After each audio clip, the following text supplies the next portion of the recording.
to another video. So in this video, we'll be building a real-time full-stack chat application in React Native using the React Native CLI as well as MongoDB as backend. So if you find this interesting, please do hit the like button and also subscribe for more such content. So let's get started. So first of all, let's look into the demo of the application. So here towards my right is the initial home screen that's being shown. So currently we have just two tabs. One is for the chats and one is for the profile.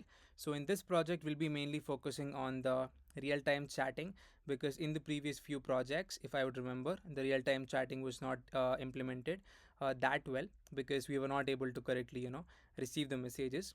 So in this particular application, we're gonna implement proper real-time chatting. I'll just be showing the demo. That is how exactly it's gonna work. So as I told, this is the initial home screen. So it's divided into two parts. One is for the chats and one is for the requests. So any user who wants to chat with you is first of all going to send you a request, and you're going to see all of the requests over here. And if at all you accept the request, automatically that particular chat would go into the chats list over here, and you could chat with each other since you're friends with each other. So this is initially about the initial home screen or the chat screen. So if at all you press on chats, we are able to see the chats. So by default, chats is selected and currently requests are not selected. So if I press on requests, you should be seeing all of the requests over here. So these four people have sent a chat request to me. Okay, so as you can see, this is the name of the person, this is the image, and this is the message they have sent. So if you press on accept, automatically this chat should come into the chat and we should be able to chat with one another. So let's do this part in just a bit. So here, if at all you press on the people icon or the person's icon, it should take you to the people screen. Over here, you should be able to see all of the users who are using the application. So if at all you want to chat with them, you're just going to say chat over here. This would take you to a chat request room. So here you're going to type in your message. So let's say, hey, can we connect? And I'm going to say send. So as soon as I press on the send button, this particular message should be sent to this particular person and it should be there in their requests list. So as you can see, your request has been shared and waiting for the user to accept your request. If at all, you could also show the message over here, that is whatever you have sent, but currently I'm not doing that. We're just sending it in the form of a request, right? So let's come back over here and let's come back to the requests part. So let's say I'm going to accept the first request. So as you can see, as soon as I accept the request, you are able to see that particular chat profile coming into the chats part of it. So if at all you press on any one of the chat room, it's going to go into that particular profile and you could chat with them, right? So now let's look into how exactly the real-time chat is going to work out. So I've just opened up another device, that is my iPad, that is the 10th generation. So here I've logged in with this user's profile, that is Rakesh. So I'm just going to go into this user's profile in this device. So as you can see over here in the console, we have something known as user socket data. So this is going to give us which particular users are connected to the application. So as you can see, two users are connected, and towards the right side, we have something known as the socket ID. So let's see if at all we're going to implement it correctly. So I'm just going to go to the chat room. So from this device, I'm just going to send in a message saying, how are you doing? And then I'm going to press on send. So as you can see, as soon as I pressed on send, even in this particular device, we were able to see that particular real-time messaging happening, right? So that's how it's going to work. So here let's pass in one more message, say I'm doing good.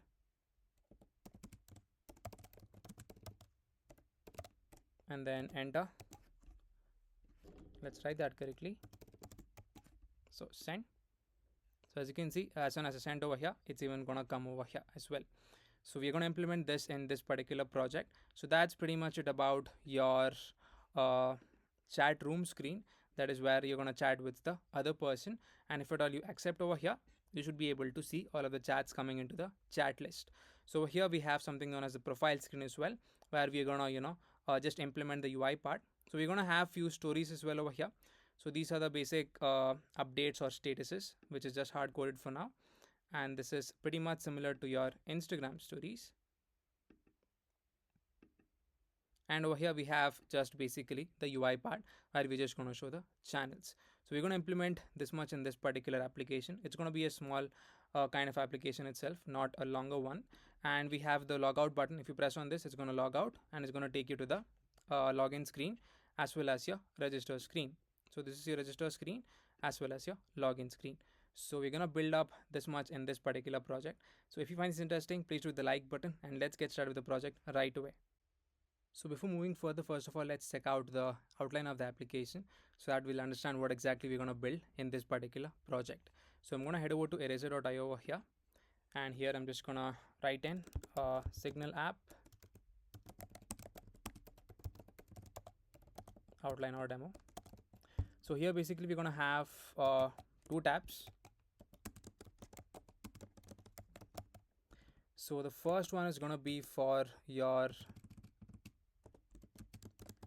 chat or the chat tab, and the second one is gonna be there for your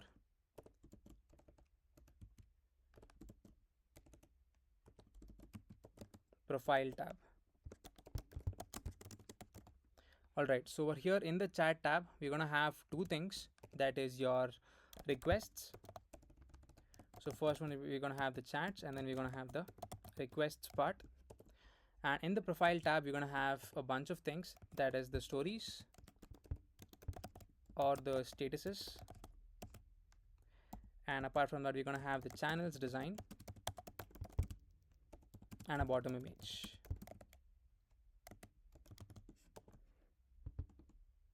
So these are the required things for the front end part.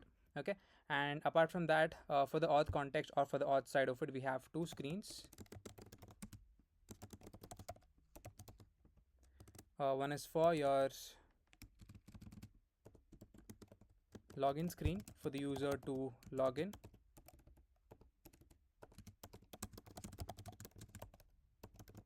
and we have the register screen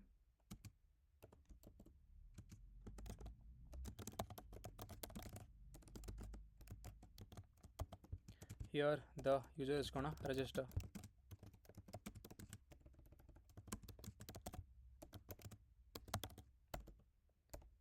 And the real-time chat messaging is going to be implemented by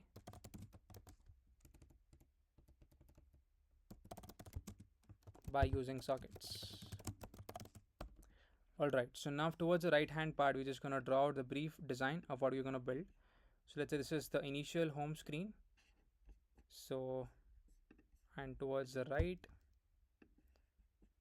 we're going to have the second tab.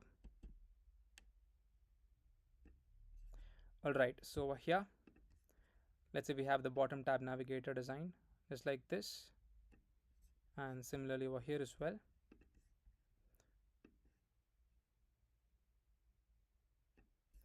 Alright, so over here, let's say we have two tabs. This is for your chat,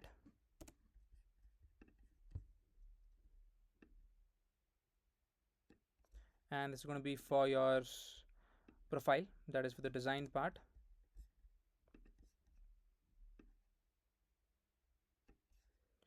So similarly over here as well, this is going to be for the profile part.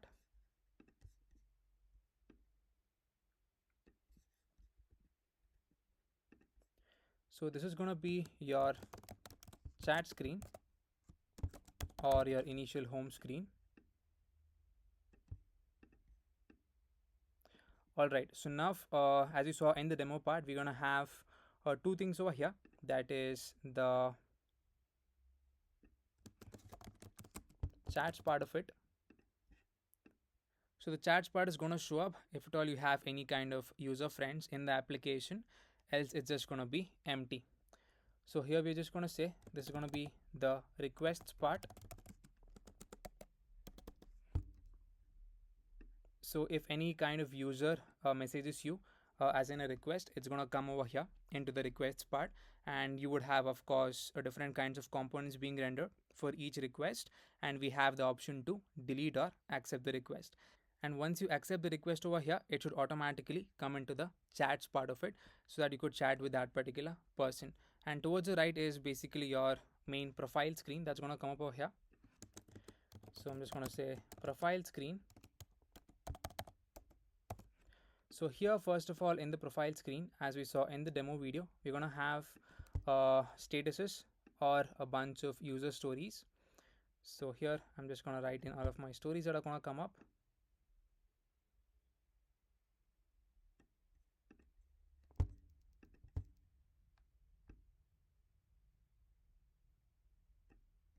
So just like this, we're going to have a bunch of stories over here. It's going to say user stories and then enter. Yeah, so at the top part, we're going to have the user stories, and below, we're going to have a design over here that is related to the channels, design for the channels part.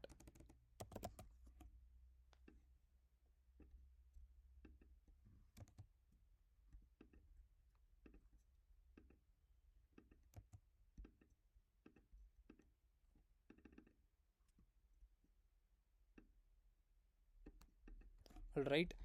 So below this, we're going to have all of the required channels as shown previously. So yeah, this is the basic outline of the application. And apart from this, we're of course going to have the login screen as well as the register screen. So for the login screen, we require two things to log in. That is, we would be having two input fields.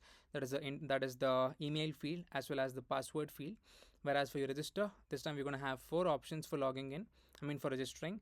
That is your name, your email, your password, as well as your image link to register. So these four things would be designed inside of your register screen, and we're going to have the image coming up in the login screen as well. That is what we saw in the demo part of the video. So it's going to be a short project to implement, and we're going to implement the real-time chat messaging over here as shown in the demo part. So yes, that's it about the basic outline of the application. So let's get started with the project right away. So now the first step is to create a bare React Native project. So let's go do that. So currently I've opened up my VS Code, and I'm inside my build directory, as you can see. So here I'm just gonna paste in the code, that is npx React Native init and then your project name. So over here you could give any project name you want. So I'm just gonna say Signal app and then I'm gonna press on enter. So this should take in a couple of minutes to initialize our project and then install all of the required dependencies. So let's give it some time. So currently it's downloading the template, and now it's installing the dependencies. So after it installs, we're going to go into that particular project directory and then look into the file tree. So here it asks, do you want to install CocoaPods now? So by default it would be selected as no. So I'm just going to press on enter and do nothing. So as you can see, it has created our project for us, and it has given the instructions for your iOS and then for the Android part as well. Okay, that is this one. So for iOS, we need to install the Cocoa Pods, that is bundle install and then bundle exec pod install into your iOS directory. Then we need to do a pod install and then run your particular application. Whereas for Android, you could just go ahead and then execute the code, that is npx React Native run Android. So let's execute the steps. So since I am in iOS, I'm going to execute these two steps, bundle install and then bundle exec pod install.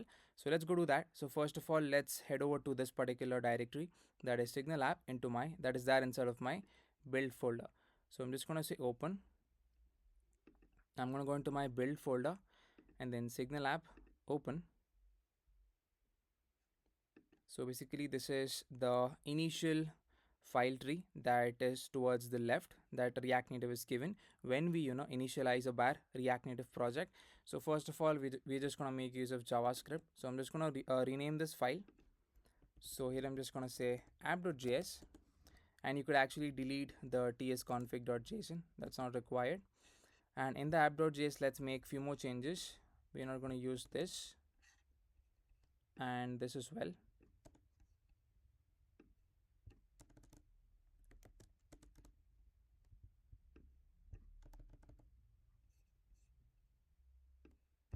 So these are some of the required changes in the app.js file. So save the file. So now let's go into the terminal, new terminal. So here I'm just going to say cd iOS. First step is bundle install, enter.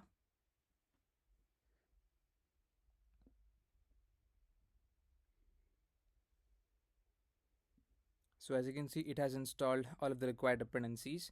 So now the next one is bundle exec pod install. So I'm just going to say bundle exec and then pod install.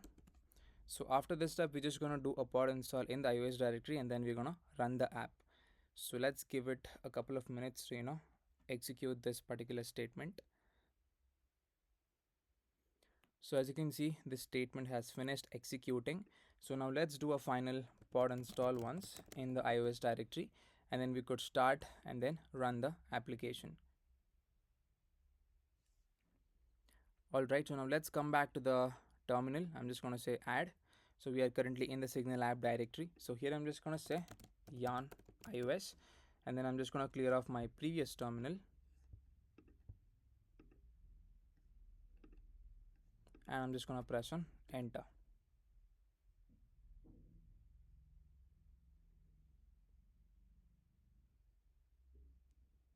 So as you can see, the launch package or command prompt has opened up. So it should give us the options to open up the application. So it's currently waiting for Watchman to check out our project. So let's give it some time. So as you can see, it says found Xcode workspace and then booted iPhone 15 Pro Max, and it's currently building up the application. So this would take in about 5 to 10 minutes to build the application. So once it builds up the application, it's just gonna open up the application, and whatever is there inside of your app.js, the same thing would be reflected in the right part of the simulator. I mean towards the right. So let's give it about 5 to 10 minutes, and we should be able to see the app being loaded on the screen. So as you can see, the app has been currently loaded, and currently whatever is there inside of your app.js, the same thing is going to be reflected over here. So that's the first step. So now the next step we'll be looking into is we're going to incorporate the React Native vector icons so that we could use it inside of our application. So let's head over to Chrome once over here, and I'm going to search for React Native vector icons, the GitHub version. I'm going to press on the first link, and let's install this first of all. Let's scroll a bit and install it using yarn. So just copy down this. So here I'm just gonna say yarn add React Native vector icons and then enter. So after this gets installed, the next step is we need to edit the info.p list. I think before that we need to drag the fonts folder into your Xcode project. So let's go do that first. So I think it's still in the process of installing. So it has finished installing. So first let's open up the Xcode project for this particular app. So I'm just going to go into my users and then the build folder. I'm going to go into my Signal app, and then we need to go into the iOS directory, and this is basically the file signalapp.xcodeproj. So right click, open with Xcode default. So it is currently opening up. I think you could minimize this. Okay, so currently our Xcode has opened up. So let's just minimize this a bit, and then let's head over to the node modules, and then we need to go into the fonts folder of React Native vector icons. So I'm just going to say node modules, scroll down to React Native vector icons, this one, the fonts folder, right click, reveal in folder, reveal in finder. So access the fonts and then just drag and drop it just below the Signal app over here. You could actually close this or minimize it. Leave this as default, just press on finish. So that's it, minimize this as well. Let's come back to the application. And next thing is we need to edit the info.p list. So just make sure you add all of these icons, copy down that, and we need to go into the iOS directory Signal app info.p list. So just after the false tag over here, I'm gonna add it. So copy down the entire thing and then just give it a tab for indentation. Save the file. So after that we need to create a React Native config.js to include the React Native vector icons. So we're gonna create it at the root level. Press on app.js, new file, React Native config.js, and then over here I'm just gonna copy down this piece of code and then paste it over here. Save the file. So I think these are the required steps. So now let me just do a pod install and then run the application once again. So make sure you come into the iOS directory, then pod install, enter. Alright, so now let's just try this out. So I'm just gonna get any random icon and then I'm just gonna paste it inside of my app.js file. Let's say over here after the header. So I've just pasted a random icon, a chat bubble icon from material icon. So we also need to import it at the top part of the page.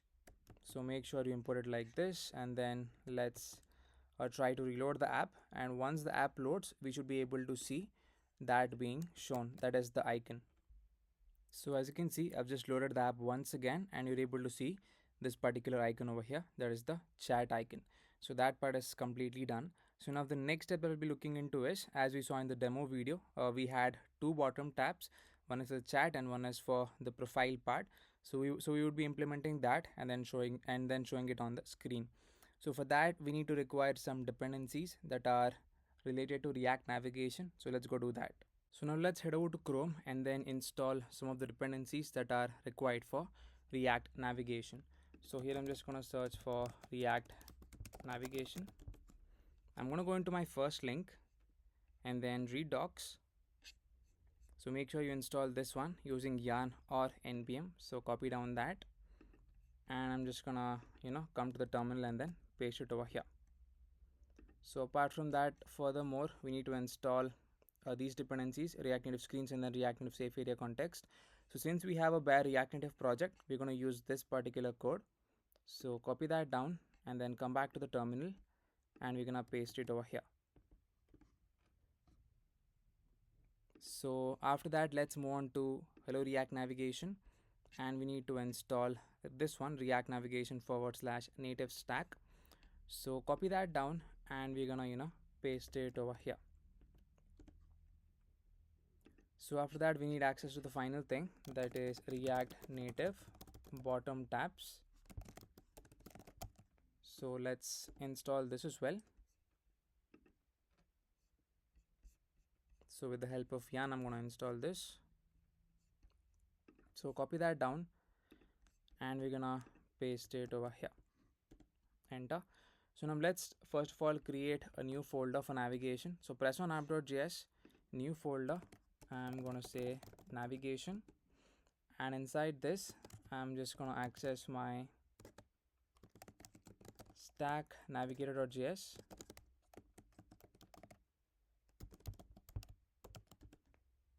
So I'm just gonna say rnfes to get the Sujan code snippet.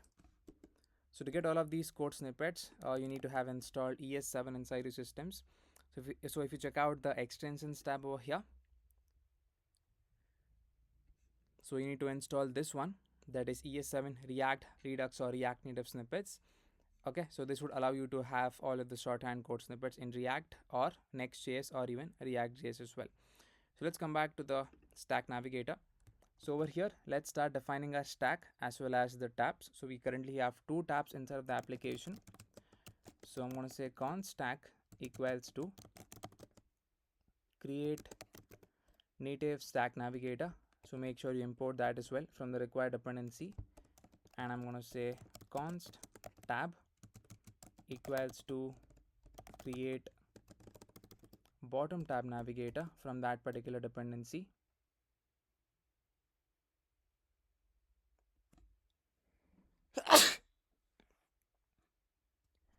So now I'm just going to initialize my bottom tabs over here. So I'm going to say function bottom tabs. So here I'm just going to say return, and here I'm just going to access my tab.navigator. So inside my tab.navigator, all of my tabs are going to go with the name that is tab.screen. So we're going to give the name for the screen. So name is going to be, let's say, chat. So here, and we're going to make use of the chat bubble icon. So first of all, we need to give the component to render for the chats. So first of all, let's create the screens as well. So let's come to the file tree, press on app.js, new folder. I'm going to say screens, new file. I'm just going to say home screen. So let's name this as home screen itself. So home screen or chat screen only. So chat screen .js rnfes, save the file, and we need next one, that is your profile screen. I'm going to say profile screen.js rnfes, save the file. So here component is going to be chat screen. So make sure you import chat screen from the screens folder, and we're going to provide some options to this tab. So I'm just going to say, options over here. So it's going to take in the tab bar style. So it's going to have a background color of 101010, and apart from that, we're going to pass in few more styles over here.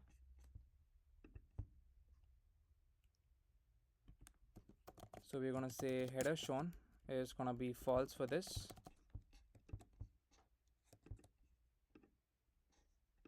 So after header shown of false, we're going to pass in the tab bar icon. So this in turn is going to take in something known as focused. So whether or not if it is focused or not, we're going to show icons based on that. So here I'm just going to say if it is focused, we're going to show some icon, else we're going to show some other different icon. So since this is the chat icon, we have already placed that in the app.js while demoing it. So let us just copy that down, this one.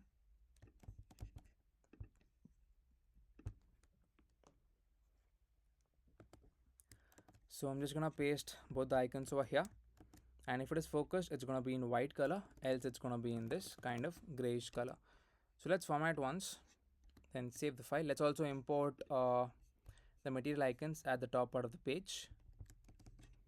So it's going to come over here, and let us save the file. So I'm just going to copy down this one more time for the next tab that we have, that is the profile tab. So this is going to be profile. The component we're going to render for this is going to be profile screen, and let's get the profile icon. So let's search for the icons. So this is the set of icons that we can choose. I'm going to search for profile,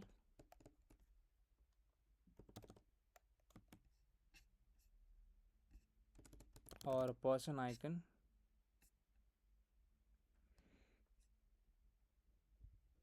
Yeah, actually we could choose this from iron icons.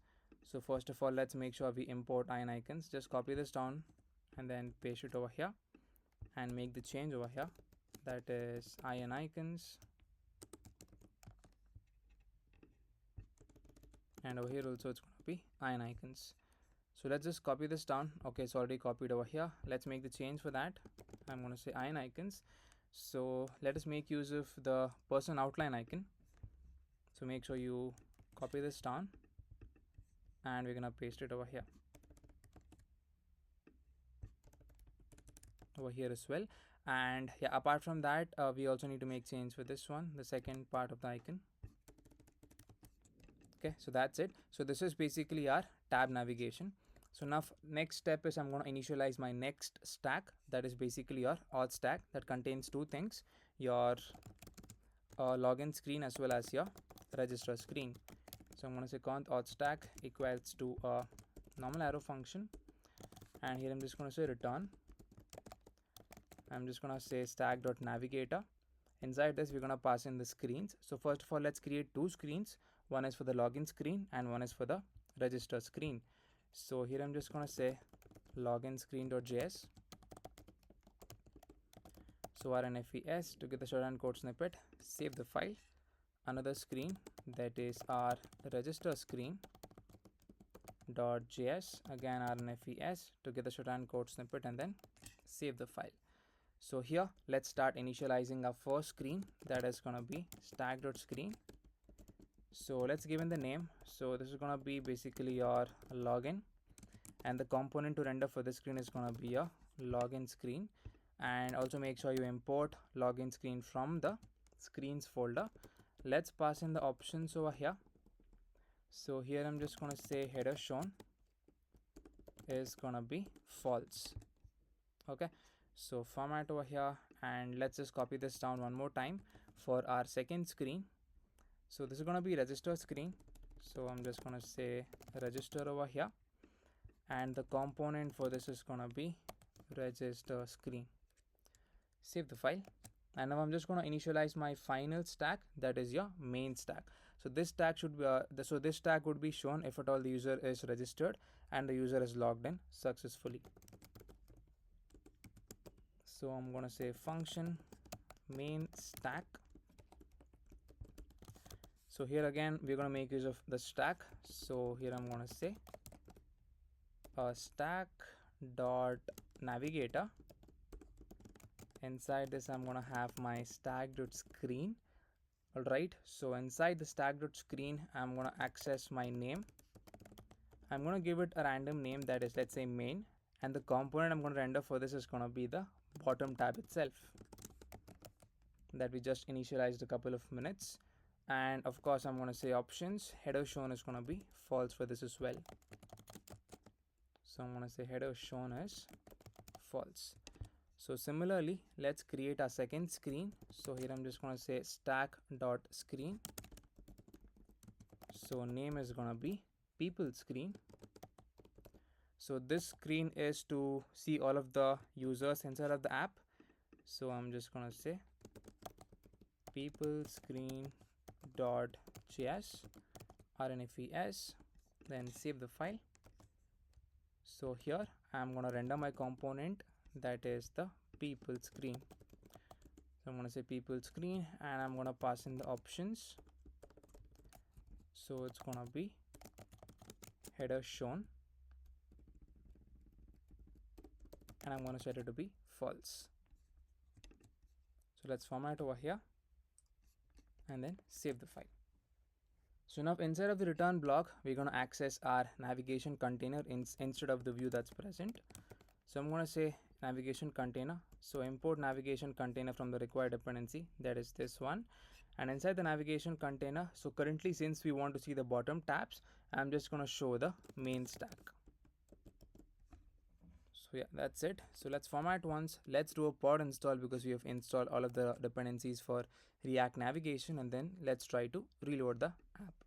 I'm going to close the app. Let's go into the iOS directory and here I'm just going to say pod install and then I'm going to press on enter. So this should install all of the dependencies that is done for React navigation. As you can see, React Native screens and then the safe area context. So once this finishes up, I'm going to reload the app once again. So this is done. So I'm just going to open up my terminal and then I'm just going to press on I to start building up the app once again. So once the app loads, we need to be seeing two tabs. One is for your chat screen and one is for your profile screen. So let's give it a couple of minutes to reload the app. Okay, so the app has been loaded. I think I made a mistake because I didn't even import the stack navigator into the main app.js, so it wouldn't work, right? So yeah, that was a mistake. So let's remove everything from the safe area view and then let's just render our stack navigator into this. So stack navigator, so import from the stack navigator file. So just save the file. So as you can see, as soon as I saved the file, you were able to see the tabs being changed and we're able to see both the tabs. One is for the chat and one is for the profile. Okay, so yeah, so as you can see, it's looking good. We're able to switch between both the tabs, the chats as well as for the profile, and we have set up both of the tabs. So now the next step is we're going to first of all create a MongoDB project and then connect that particular project to the front end part. So now let's head over to Chrome and then create a fresh new MongoDB project. So I'm just going to search for MongoDB over here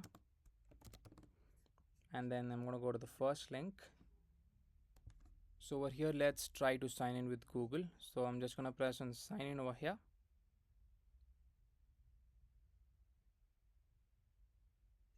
So let's sign up with Google. So once you sign in, it would take you to this particular page and whatever project was previously used, it's going to show up over here.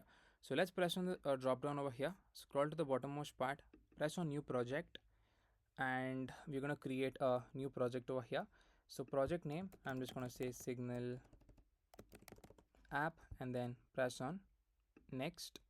So as you can see, I myself am the project owner, so I'm just going to leave this as default and then create project.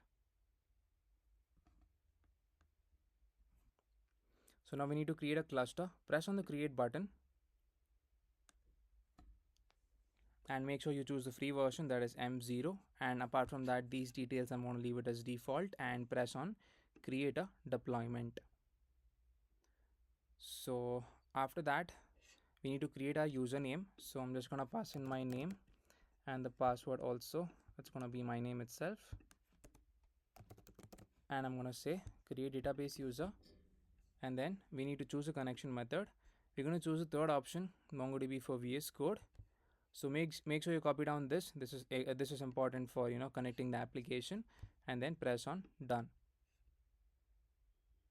So over here, if you check out the IP access list, so this is activated. If you want, you could add another thing, that is 0.0.0/0 0/0, so that it is accessible from anywhere, since this is just a project demo. So let's press on confirm.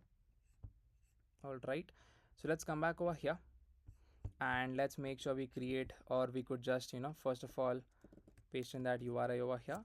Let's create our API folder, open up the file tree, and then I'm going to press on app.js new folder API. Let's open up a new terminal, come to the API folder, let's initialize our package.json. So let's say npm init. So here it's going to ask us a bunch of questions. So for description, I'm going to pass in backend, and for others, I'm just going to press on enter. All right, so now let's install few dependencies that we'll be using in the backend folder. So here I'm going to say yarn add let's say course, and we're going to make use of mongoose as well, and we're going to say JSON web token,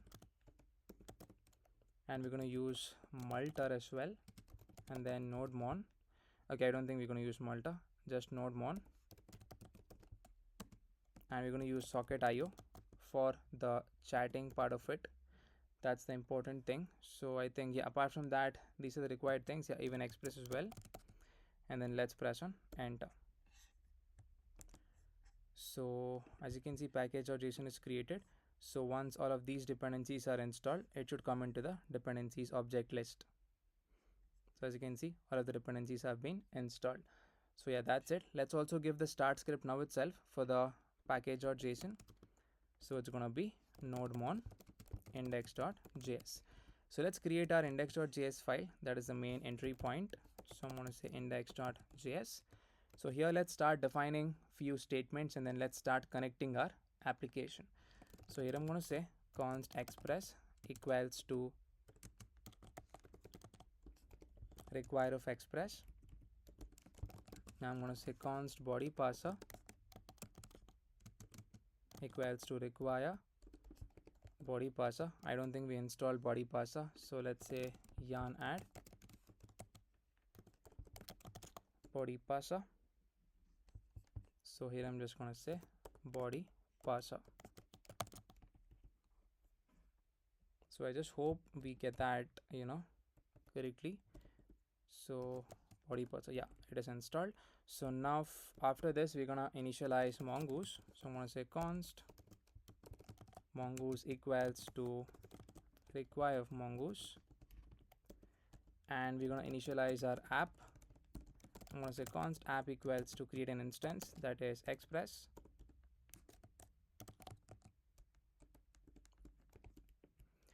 and we're going to choose a specific port. I'm going to say const port equals to, let's say 8000, and over here I'm going to say const course equals to require of course, and I'm going to say app.use of course. And apart from that, here I'm going to say app.use body parser dot URL encoded, and I'm going to say extended is going to be false. And here I'm going to say app.use body parser dot JSON, and here you could actually initialize your JWT now itself. I'm going to say const JWT equals to require of JSON web token. So now with the help of the mongoose.connect method, you're going to connect the front-end project to the back-end part. I'm going to say mongoose.connect. So make sure you just paste in the URL over here, that is which you copied over there. And as you can see, my username and password is already set. So over here, after executing this, apply the then method. So if at all everything is gone correctly, I'm just going to say console.log connected to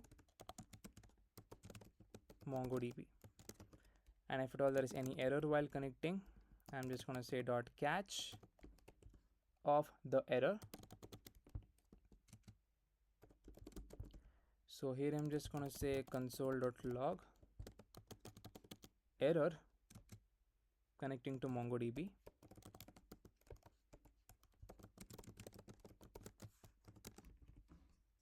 So that's it. And we're going to listen. So here I'm going to say app.listen to the port. So here I'm just going to give a console message saying server is running on port 8000.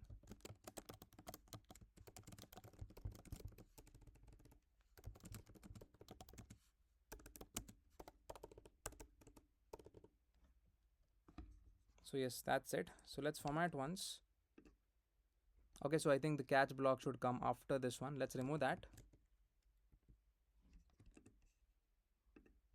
So it's going to come after this one, I guess.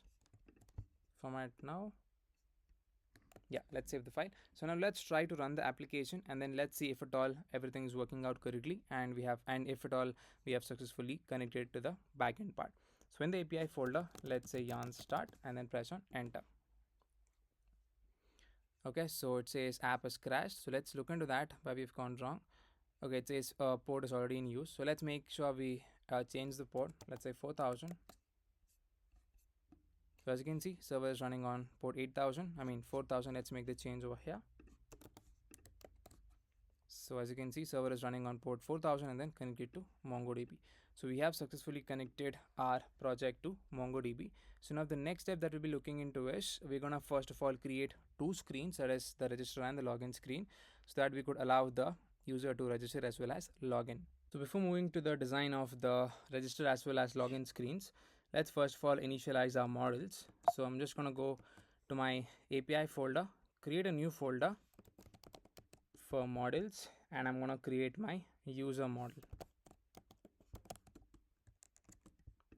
So here I'm just going to say const mongoose equals to require of mongoose,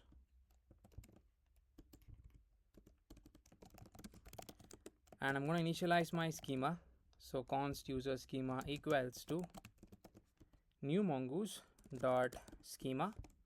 So here let's start writing all of the required values. So the first one is the name.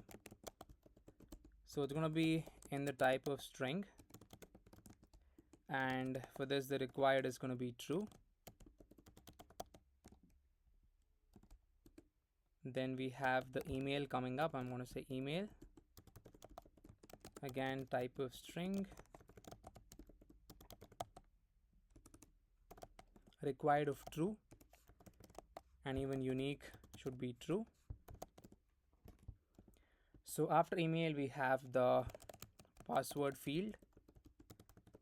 So again type of string, and then unique, not unique, required should be true. And apart from password, we're going to have the image for that particular user, image also type of string,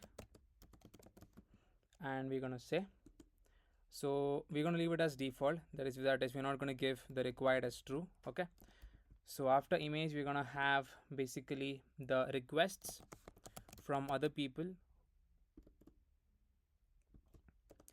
It's going to be in the form of an array. So here we're going to say requests from. So from is going to be the user ID from whom we have received the request. So the type is going to be mongoose.schema dot types dot the object ID, and the reference is going to be to the user, and this required is going to be true. And along with the from ID, we are also going to send what message that particular user has sent us for us to accept the request. So I'm just going to say message over here, and here I'm just going to say type of string, and we're going to give again required of true. And if at all, you can also give one more field, that is the status of the request, whether it is in pending state, accepted state, or in rejected state. So here I'm going to say status and object. So this type is going to be string, and we're going to pass in the enum value over here, which is an array of strings. Either it is in pending state, or it is in an accepted state, or it is in an rejected state. Okay, and by default it is going to be in pending state whenever any particular person sends a request to any other person inside of the app. So once any kind of request is accepted, then it would automatically come into the friends list. That means those two users would become friends. Okay, so friends is going to be an array because we can have n number of friends. So here I'm going to say type is going to be mongo.schema dot types dot object id, and the reference is going to be to the user. So apart from friends, we're going to have, I think, yeah, pretty much that's it. These are required things, but mostly we would be focusing on the real-time chat itself, right? So yeah, let's save the file once. So now over here, I'm just going to export the required values. So I'm going to say const user equals to mongoose.model. I'm going to say user over here, and this is going to be the user schema. So here I'm going to say module.exports equals to the user. So let us save the file. So similarly, let's create the schema for our message model. So I'm going to say message.js. So at the top, I'm going to initialize my mongoose. So I'm going to say const mongoose equals to require of mongoose, and here I'm going to initialize my message schema. I'm going to say const message schema equals to new mongoose dot schema, and this in turn is going to take in the sender id, that is the person who has sent the message. So this is going to have a type that's going to be mongoose dot schema dot types dot object id, and then reference is going to be user. And apart from that, similarly, we're going to have the receiver id. So I'm going to say receiver id. So again, type is going to be mongoose.schema dot types dot the object id, and the reference is going to be to the user. So after that, we're going to have basically the next field, that is going to be the message itself. What is the exact thing? So it's going to be type of string, and we're going to have the timestamp. So type is going to be of type date, and default is going to be date.now. So basically these are the required things for sending a message, and this is the message schema. So let us initialize our message. So const message equals to mongoose dot, I'm going to access my model, and I'm going to give message over here, and I'm going to give the message schema. So let's make sure we export it. I'm going to say module.exports equals to message. So yeah, just like this. So now let us import it into our index.js file. So here I'm just going to say const user equals to make use of the require method, go into the models folder and access the user.js, and similarly const message equals to require, access the models folder, access the message file. So yeah, that's it. So now we have initialized all of the required schemas that are required inside of our application. One is for the user, so you could check it out again, and one is for the message. Okay, so now the next step is, as we told, we're going to design the screens required, that is the register screen as well as the login screen. So let's come to the login screen and then start designing the login screen. So let's start designing the login screen. So before that, let us make the change in the stack navigator. So currently we are seeing the main stack, but we want to see the auth stack to just see the design that we are doing. So here I'm just going to make the change, that is Auth stack. Save the file. So as you can see, now we are able to see the login screen. So let's start off the design. So inside this, I'm going to initialize my keyboard avoiding view.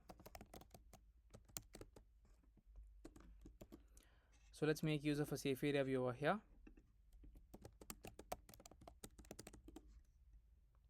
So let's just copy down that safe area view and then use it instead of the normal view that's present. So here I'm just gonna have some styling done.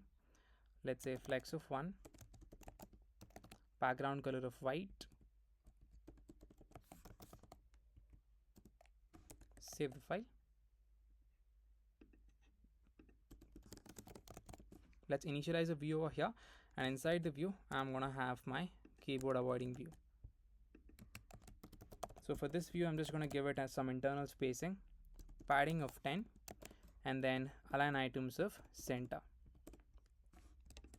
So inside of the keyboard avoiding view, we're gonna have another view which is gonna have a text which says log into your account.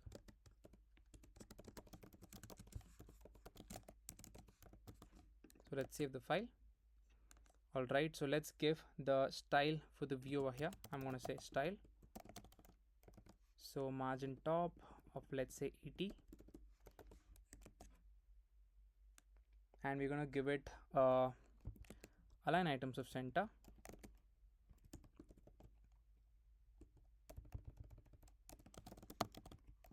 and even justify content of center. And for this text, let's give the styling. So I'm gonna say style over here. It's gonna have a font size of, let's say, 20, and a font weight of 500, and save the file. Okay, so that's looking fine. So now after the view, we're gonna have another view. This is basically for all of your text inputs. So this view, I'm gonna give it a margin top of 50. I'm gonna say margin top of 50, and inside this view, let's have another view which is gonna have a text which says email. So save the file. So below this, we are gonna have another view with a text input.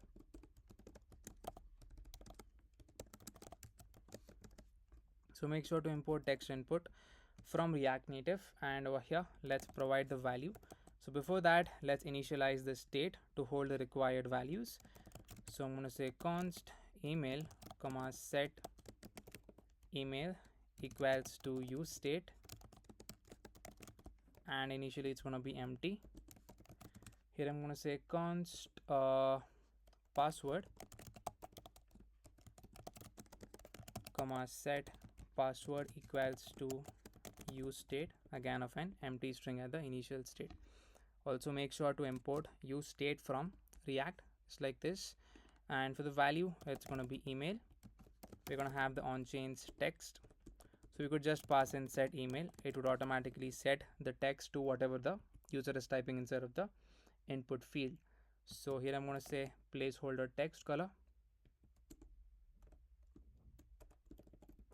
So it's going to be this one, BE, and then BE. So now after that, let's provide the style to the text input. So it's going to have a width of, let's say, 320, and it's going to have a margin top value of 15. It's going to have a border bottom color. So I'm going to say border bottom color of BBB, and border bottom width as well.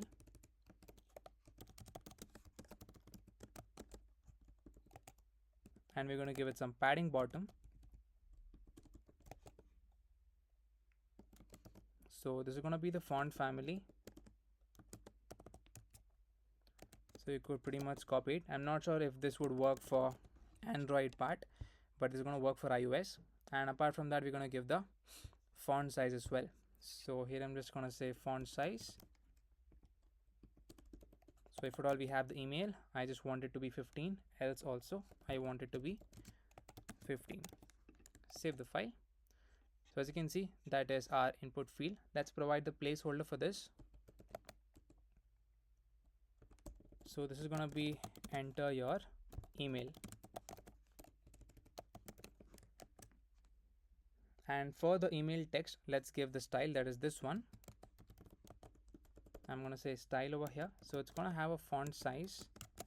So font size of 18. And it's going to have a font weight of 600.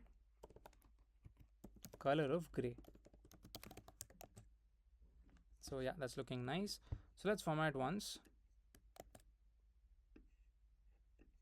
So now after this particular text input, let's just copy down this. And I'm going to paste it one more time. This is for your password. So let's make the change for the value. I'm going to say password. And over here on change text, I'm just going to say set the password. So over here, let's make the change for this. It's going to be enter your password. Save the file. So let's also, I think I forgot to add the text for password. So let's go do that. So just copy down this text.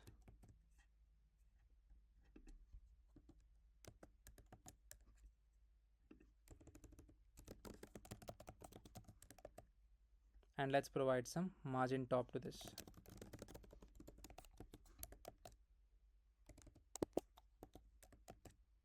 Alright, that's looking good. So now after these two things, we're going to have the next part of design, that is basically a pressable. So let's initialize that over here.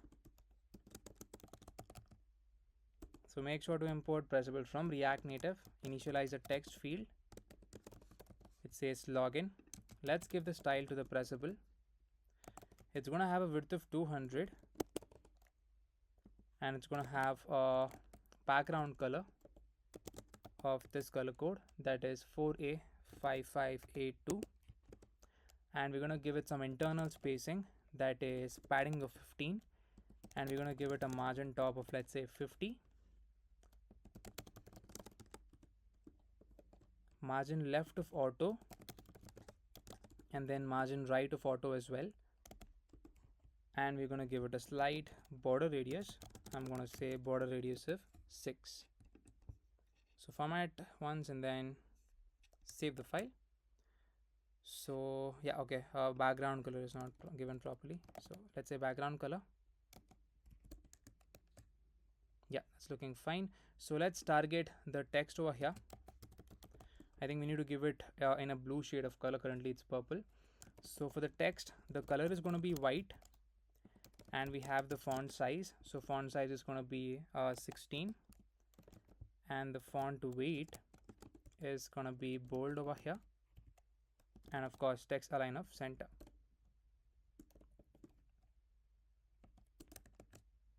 Okay, so yeah, that's looking good. So finally, after the pressable, we're going to have another pressable. If you do not have an account, we need to register. It's going to have a text which says don't have an account and then sign up.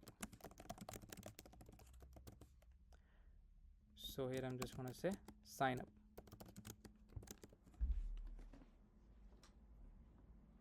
So let's just save the file. So let's target the text over here. So here it's going to be a text align of center.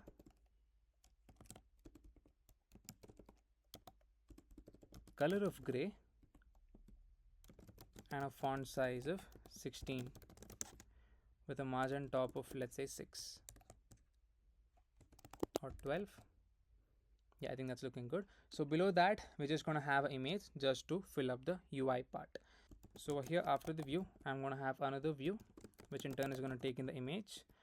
So make sure to import image. So for the view, I'm going to give the style.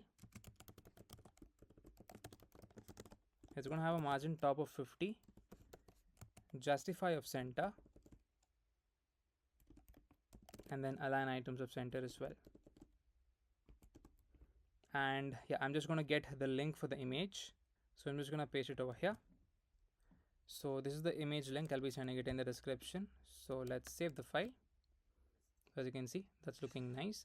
So this is basically our design for the login screen. It's simple and looking good. So now let's initialize our navigation so that if at all you press on don't have an account, we should be taken to the next screen. So I'm going to say const navigation equals to use navigation. So let's make sure we import use navigation from React navigation. Initialize the onPress event on this pressable. So I'm going to say onPress, taken a function, and here I'm just going to say navigation dot navigate to the name of the screen we want to navigate to. So in this case, it's going to be the register screen. Save the file. Let's press on this. So as you can see, we're coming currently to the register screen. So now let's start designing the register screen. So I'm just going to copy down the login screen and then make few changes that is required for the register screen. So here we do not have the image, so let's remove that and import everything.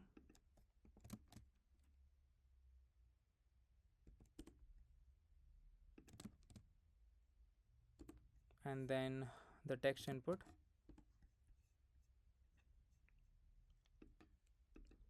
The pressable as well. And let's import the initial state over here.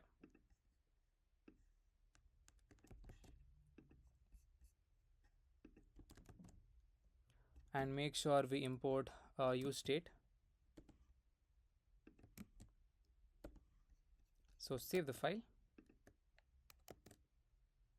Use state has already been declared. Let's remove once over here. Okay, not sure why the image is not being seen. I think we have removed it over here. I guess no, it's not removed, but still, let's reload the app once. Yeah, we're able to see that. Let's say don't have an account, sign up. Yeah, so we're able to see the exact login screen. So over here inside of the register screen, let us start off the design. So this is going to have a text which says set up your profile.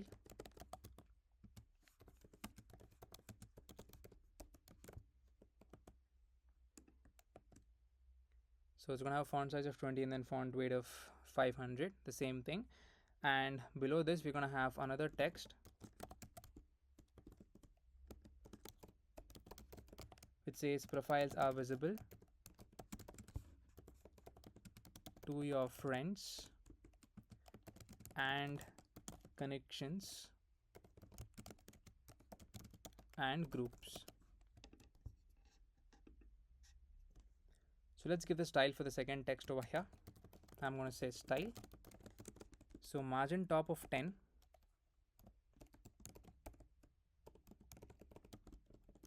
Color of gray.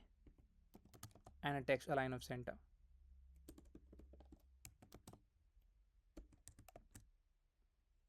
And let's give it some margin horizontal of, let's say, 12. Yeah, I think that's looking fine. So here after the text, I'm going to have my pressable, that is to open up the image. I mean, that is to basically add the image link. So I'm going to say pressable over here. It's going to have an image.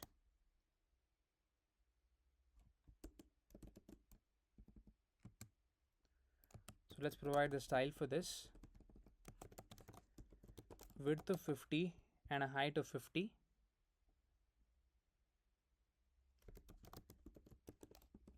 Border radius of 25 to make it look exactly circular. Let's provide the source for this. So before that, let's access the state for the image.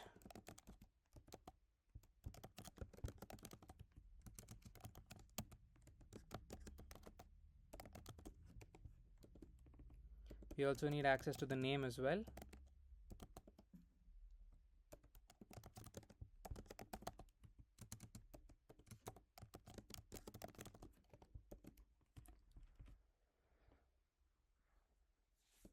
So we've accessed all of the 4 things that are required. Save the file. So for the image, let's provide the source. So here I'm going to say source. So here I'm just going to say if at all we have the image, then it's going to be the image itself. Else I'm just going to pass in a random avatar. So let's save the file. So it's gonna look like this. So for the pressable, let's give it some margin top value.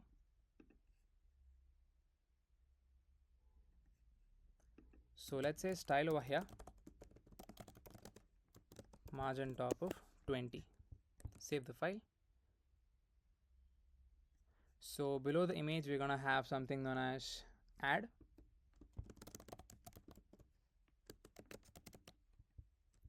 Let's target the style over here. It's gonna have a text align of center,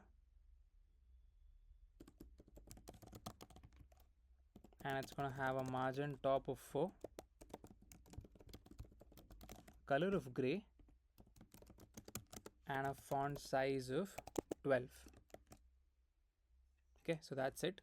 So now let's look into the other part of the design. So let's format once. So now let's look into the design of the text inputs. So I'm just going to copy down this a couple of times. Okay, not this one, the text as well as the view, and I'm going to paste it over here itself. So this one is going to be for name.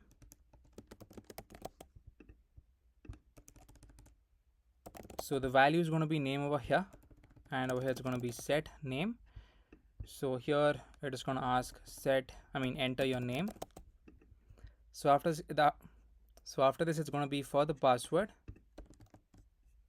So there's going to be password.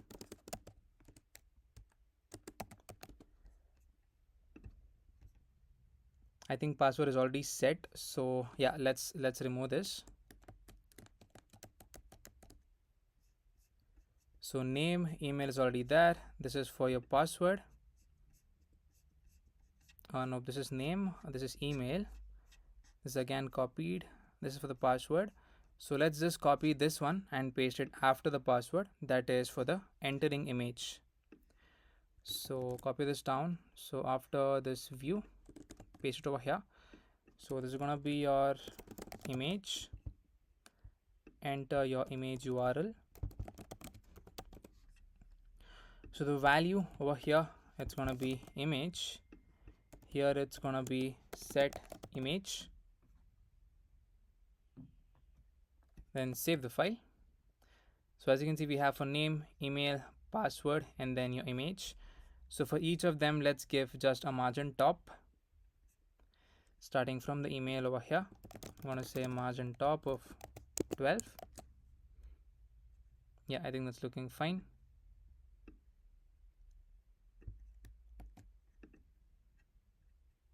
Or let's keep it to be 15. So let's just paste everything over here. Okay, this is 25 actually. So yeah, instead of 15, let's give it 25. My bad. And even for the image, we're gonna give it a margin top of 25. And for password field, let's give secure text entry, and we're gonna set it to be true. So the same thing is gonna happen for the login screen as well. So let's come down to the password field that is over here, and let's paste it over here. Alright, so that's it. So we have designed all of the required things. If you want, you could increase the width to 340.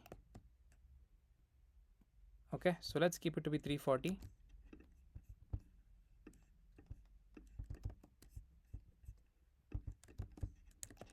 And in the register screen as well, 340 over there,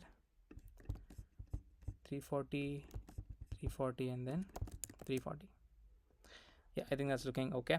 So now let's format once. So let's decrease this space between the add and then the name. Okay, so instead of 30, instead of 50, let's keep it to be 30. Yeah, I think 30 looks good. So now the next step is we're going to initialize few endpoints required.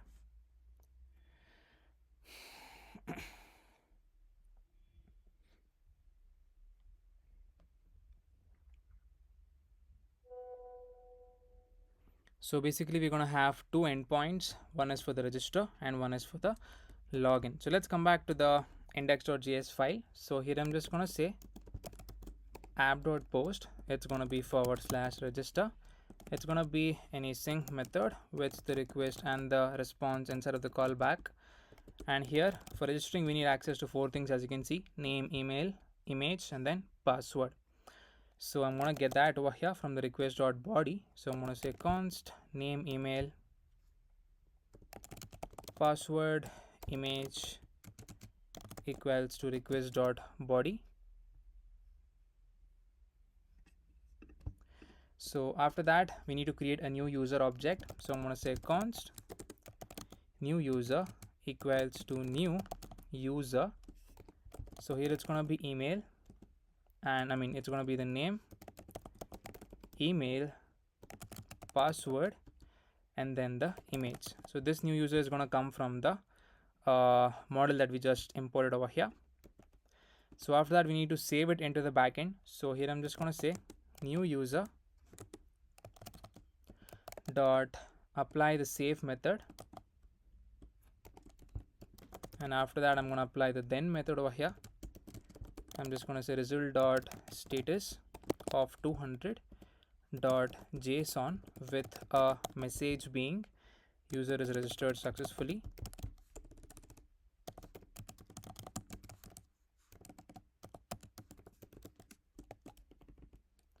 Alright, so if at all there is any error while implementing this, we're going to catch the error. So I'm going to say catch of error console.log error creating a user, and we're going to send the result dot status of 500 dot json with a message being error registering the user.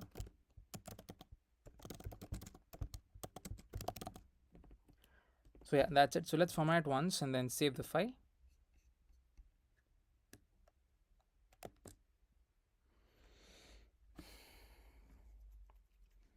So let's also write the next endpoint that is for logging in. So let's do that. So here I'm going to say app.post. It's going to be /login, and it's going to have a sync method with the request and the response.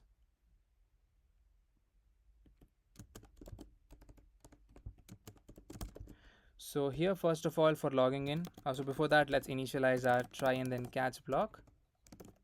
So catch of error. So console.log of error.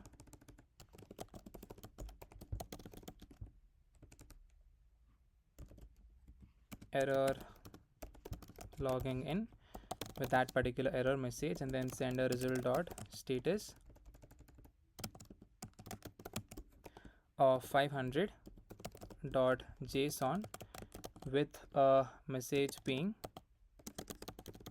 error logging in. So inside the try block, first of all, to log in, we need access to two things, that is your email and password. So here I'm just going to say const email comma password equals to request.body. So first of all, we're going to check the user is present or not. So I'm going to say const user equals to await access the user model dot we have find one method. We're going to find based on the email. So if at all we do not have the user, so I'm going to say if not of user, then here I'm going to say return result dot status of 401 dot json with a message being invalid email.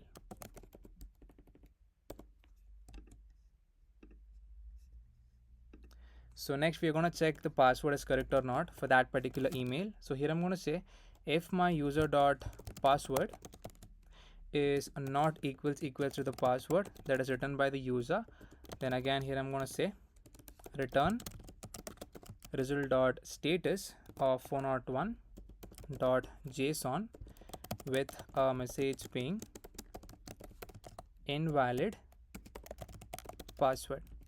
So that's it. So now we're going to generate basically a secret key as in the token and then send it to the front end part.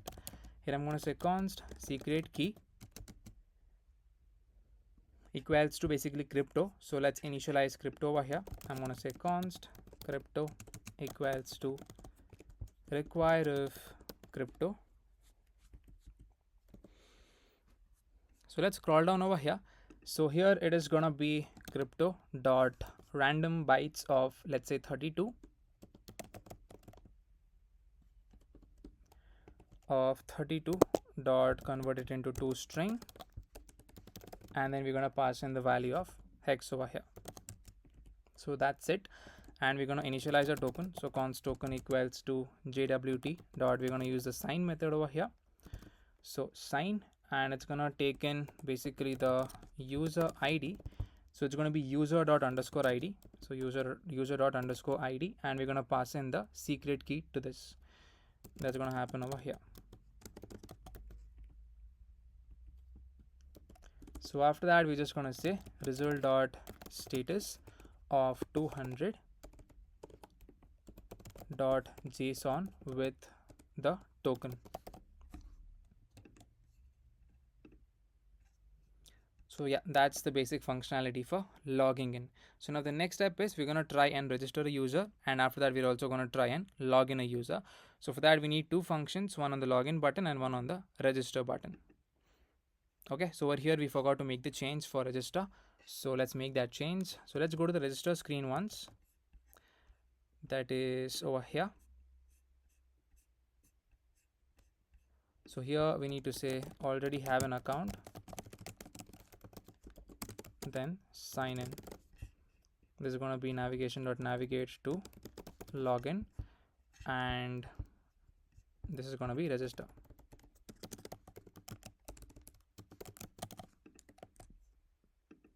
So now let's initialize a on press event on this particular register button.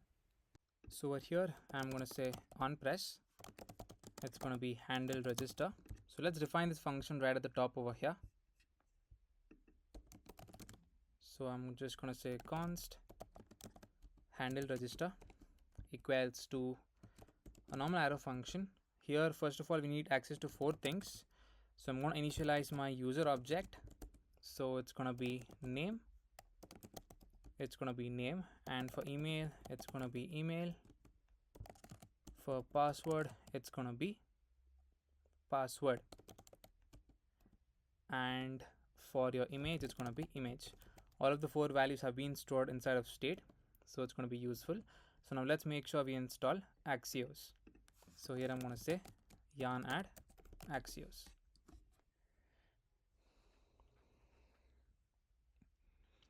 So Axios has been installed. So here I'm just going to say Axios dot, it's going to be the post method. I'm going to say post over here.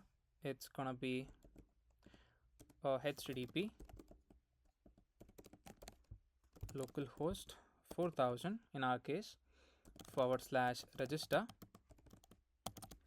and here it's going to take in the user object as the data. After this I'm going to apply the .then method, which in case is going to give us the response, and over here we're just going to say console.log of response, and we're just going to show a alert box saying that the user has been registered successfully. So here I'm just going to say registration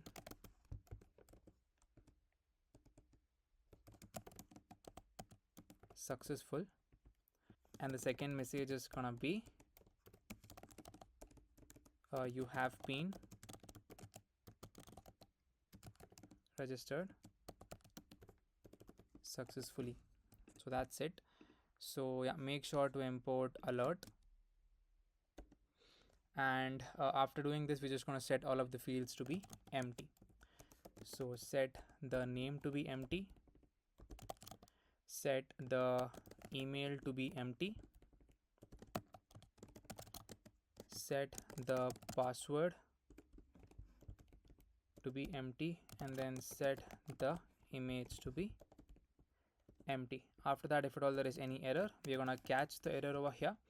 I'm going to say catch of error. So here also we could show an alert box. So I'm just going to say alert registration error.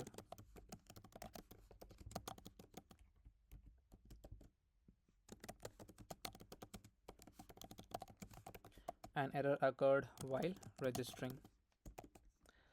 So yes, that's it. So let's format once and then save the file, and now let's try to register. So since we have installed something, let's try to reload the app and then open it up again. So I'm just going to press on I over here. So this is going to take in a couple of minutes to start off our app. So let's wait for that. Okay, so our app is being loaded. So now let's give this a try.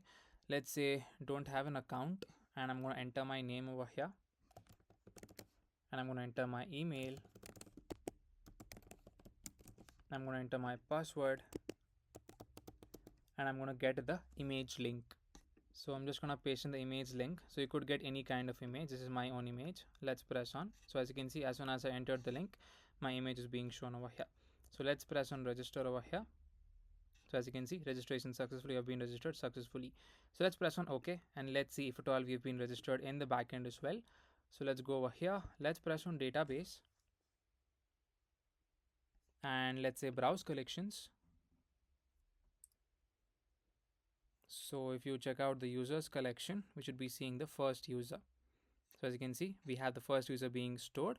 That is the name, email, password, image. This is my friends list, and this is my requests list. So yeah, the registration part is working absolutely fine. So now let's look into the next part, that is the logging in part. So before that, let's create an auth context so that we could handle everything in a global level. So I'm just going to press on my app.js, or you could actually create a new folder for your context and create it. So now I'm just going to say auth context.js. So here, first of all, let's import the required things. So I'm going to say import create context from React, and apart from that, we need the use state, and let's also import use effect. So here I'm going to initialize my context. So I'm going to say const auth context equals to, I'm going to say create context. All right. So here I'm going to access my auth provider. I'm going to say const auth provider equals to, it's going to take in all of the children, and here we're going to return basically the auth context dot provider. So here I'm just going to say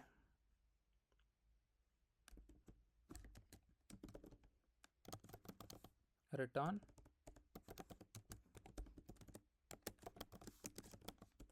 auth context dot your provider. This in turn is going to take in all of the children, and we could provide any values over here as the value prop. So let's format once. Let's export the required things. We need access to both auth context as well as your auth provider. So now inside over here, I'm going to access all of my state that is required. So here I'm just going to say const token comma set token equals to use state. Initially it's going to be empty.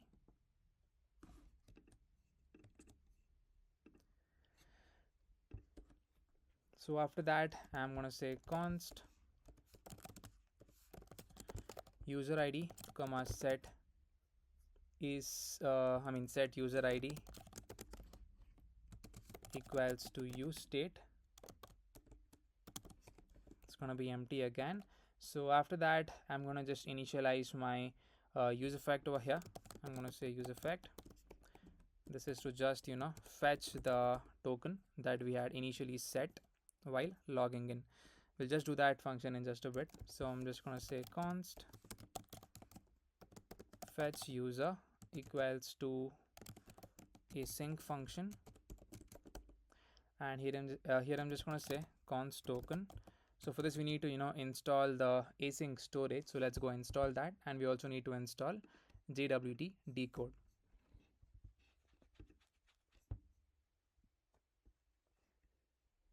So let's search for React Native async storage.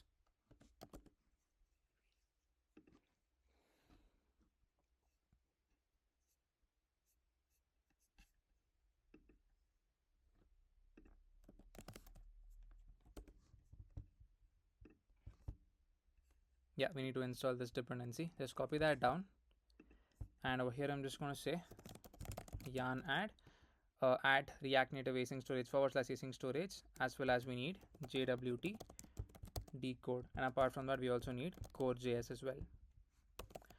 So yeah, let's press on enter, install these 3 dependencies, and then let's do a pod install as well. So everything is installed. Let's come to the iOS directory, do a pod install, and then let's reload the application. So it's installing the React Native async storage. Yeah, meanwhile, let's continue writing the code. So here it's gonna be await async storage dot, we're gonna say get item. So the key which we'll be using is known as auth token. So make sure to import async storage, and after that here I'm just gonna say const decoded token equals to jwt decode. Import that, and this is gonna take in the token. So const user id equals to the decoded token. So here I'm just gonna say decoded token dot the user id, and here I'm just gonna say set the user id to be of that particular user id. So that's it. So let's format once and then call the function over here, that is fetch user, and over here let's provide the value. So it's going to be in the form of an object. We're going to send the token, we're going to send the user id, we're going to send the set user id, and we're going to send, yeah, I think these are the required things, even set token as well. So let's name this correctly, that is token, not over there. Yeah, so these are the required things. Format once and then save the file. So now let's look into the login function. So before that, let's import our auth provider so that we could get access to all of those values which we just sent it. So put the stack navigator inside of your auth provider. Save the file. Let's load the app.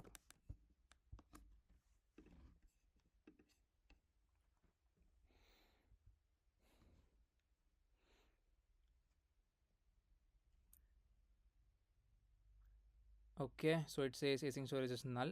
So let's do one thing. Let's just cut the terminal once and terminate over here. Let's clear off the app. Let's again do yarn iOS in the project directory. Now let's give this a try. I'm gonna press on I. Alright, so now it's opening up correctly. So now let's let's come back to the login screen over here. Let's initialize the on press event on the login button that is present. Just gonna say handle login. Let's define the function, that is const handle login.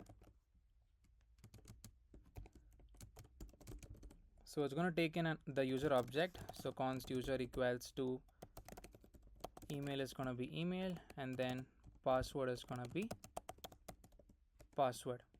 So here I'm just going to say Axios. So make sure to import Axios from Axios dot post method. This is going to be the URL, that is http localhost 4000 / login. This is going to take in the user object. After that, I'm going to apply the dot then method, take in the response, and we first of all gonna store that token in the async storage. So I'm going to say async storage dot, we're gonna make use of the set item method, set item of the auth token. This is the key, this is the value. So to access the token, it's going to be response dot data dot token. So I'm going to say const token equals to response dot data dot token. So yeah, after setting it, we're just going to say set the token to be of the token itself. So this set token is going to come from your context. So let's define that over here. I'm just going to say const token comma set token equals to use context. So make sure to import the use context from React. This is going to take in the name of the context, that is the auth context. So that's it. So here we're going to have a use effect.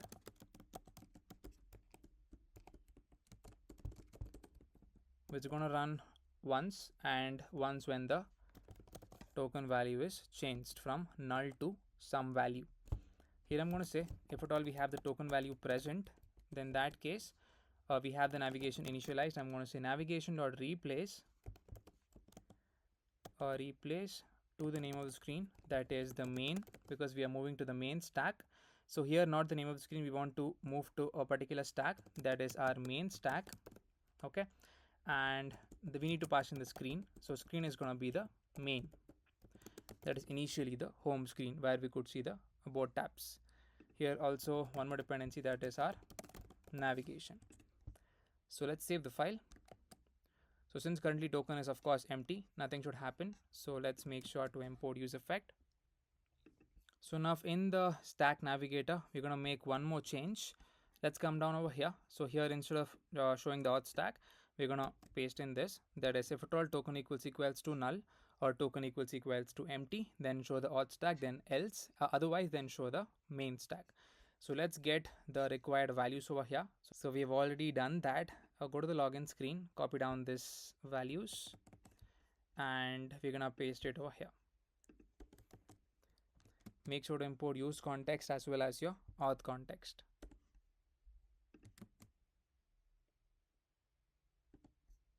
So that's it.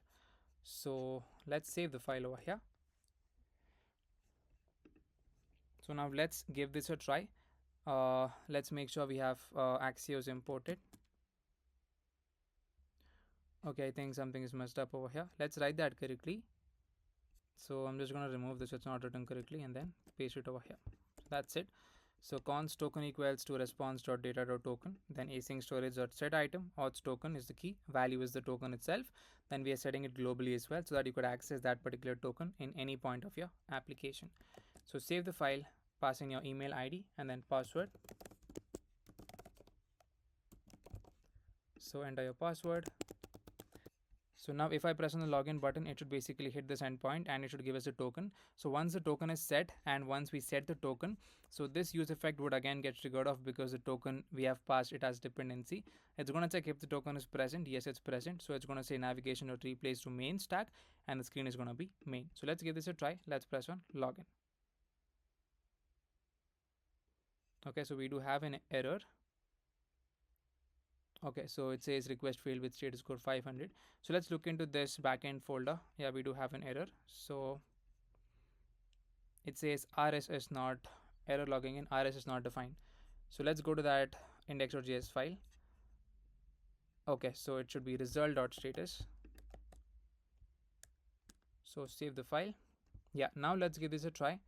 So let's say login over here. Let's come back to the login screen. Let's press on login. Okay, again we do have an issue. Okay, it says set token is not a function. All right. Okay, so let's check out the auth context once. So yeah, we have not sent the set token itself. So that's the reason it's not working. So save the file. So now let's give this a try. I'm going to say the email and the password, login. So as you can see, we had the set token function present, and since we had set the token, because of the use effect, we automatically came to the main screen. So that's how we log in.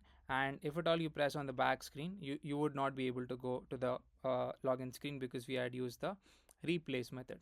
So yeah, we have finished logging in the user as well.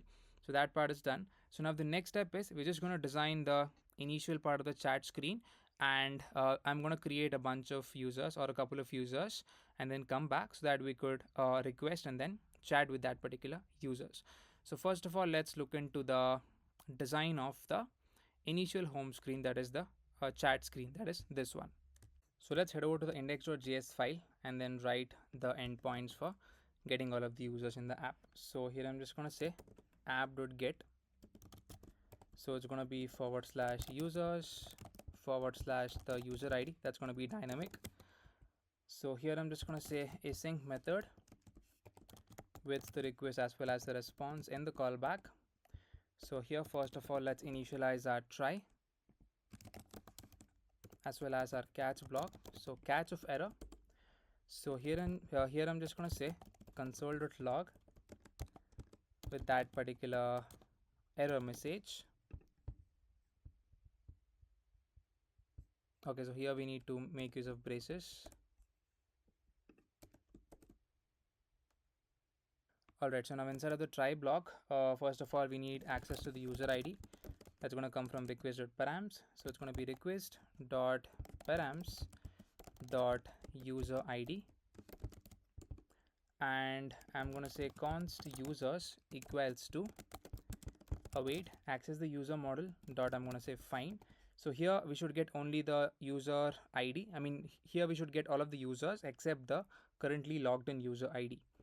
So here I'm just going to say underscore ID should not match, that it should not be equals to, I'm going to say any operator, and it should be the user ID itself.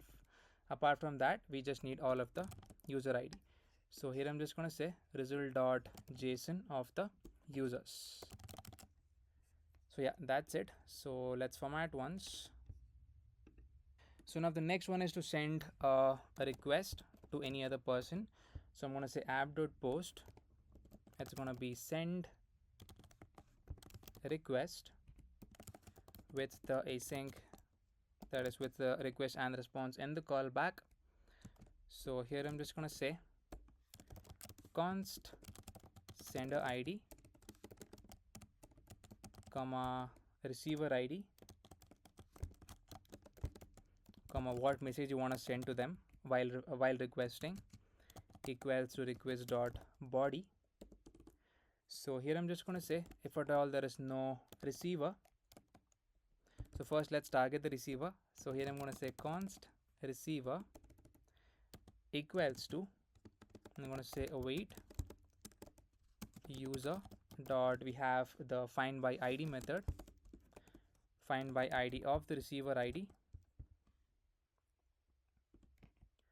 So here I'm going to say if there is no receiver, that means if there is no other person who is receiving a message, then we're just going to say return result dot status of 404 dot json with a message being receiver not found.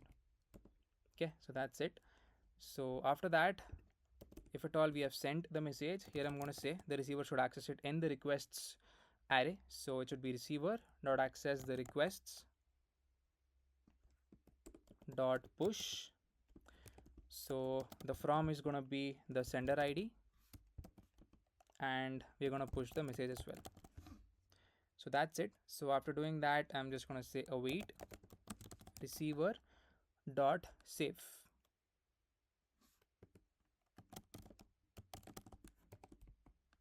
and we're just going to say result dot status of 200 dot json with a message being request has been sent successfully. So that's it. So now let's come into the front end part. I've already created 2 users, so we should be able to fetch all of the users. First of all, if I press on this, we need to fetch the users, and if I press on chat button, we should be able to send a chat request to that particular user. So now first of all, let's create a screen that is for the people screen so that we could see all of the users.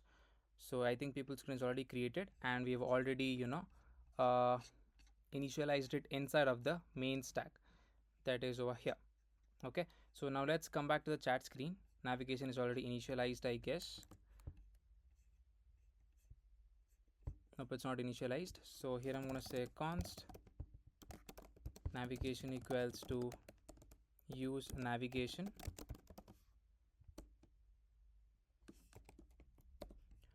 So now let's initialize the on press event on this particular icon. I'm going to say on press, taking a function, and this is going to say navigation dot navigate to the name of the screen, that is people screen. Save the file. As you can see, we are coming correctly to the people screen. So let's start designing the people screen. So first of all, let's initialize some state. So this is for the users. So I'm going to say const users comma set users equals to use state of an empty string, of an empty array. Then I'm going to initialize my function, that is fetch users equals to async, and here I'm going to initialize my try and then catch block. So catch of error, I'm just going to say console.log of error. So instead of the try block, I'm going to initialize my response value. It's going to be await. Let's say fetch over here. It's going to be http localhost 4000 / users and then / user ID. Let's make use of backticks.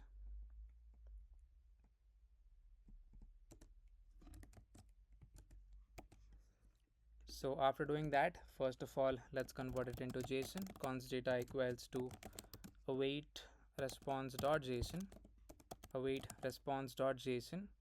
Whereas if you use Axios itself would automatically convert it into JSON format. So here I'm just going to say set the users to be of data. So currently I have not yet created another profile, so let's do that quickly. So format once, use state does not exist. Okay, so let's import use state. So now let's say if I press on this particular icon, we should be able to log out. So let's go to the profile screen, the chat screen. So I'm just going to paste in the code for logging out over here.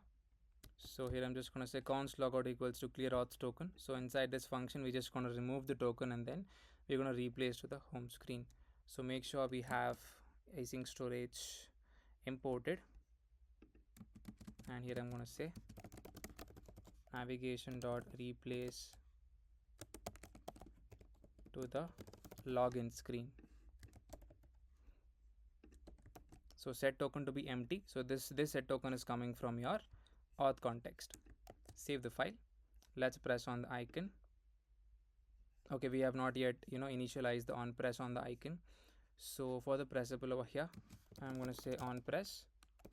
It's going to be log out. Save the file and let's press on the icon.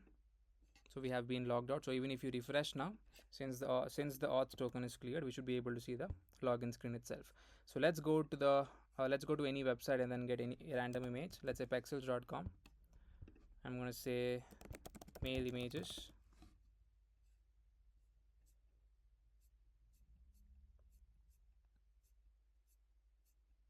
So let's use any random image, this one. So copy image address. So let's say register over here. Let's say any random name and set up your password, enter your image URL, and then let's say register. So it's been done. Let's log into our previous my user ID itself. So now we should be able to see at least one user profile. You could create as many as user profiles and then check it out. Login. So let's go to the people screen over here. So now I'm going to call this use effect. I'm going to call this fetch users inside of a use effect as and when the screen loads. Import use effect from React. I'm just going to call it one time, so empty dependency array. So fetch users.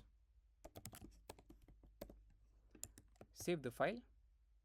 Alright, so I don't think we have any other errors. So let's just see if at all we're getting the other user profiles data. That is the one which we just created. Okay, user ID does not exist. Okay, so we could actually get the user ID from the token itself, from the auth context. So here I'm going to say const token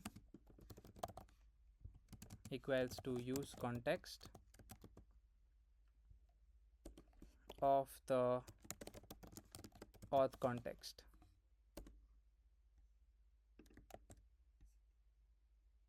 Use context does not exist. Okay, let's import that correctly.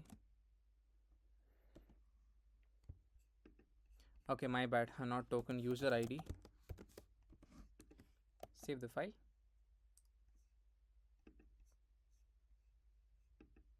Yeah, so as you can see, now we're able to see the user profile. So let's make use of the data and then render it on the screen. So I'm going to make use of my safe area view. So I'm going to say safe area view. So let's use it over here instead of the normal view that's present.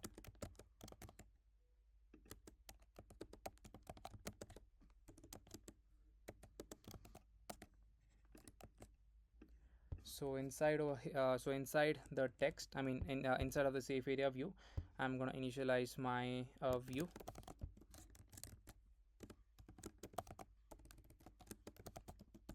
It's gonna have a text which says people using signal, and below this we're gonna have a flat list. Save the file, and for the text I'm gonna give it a text align of center,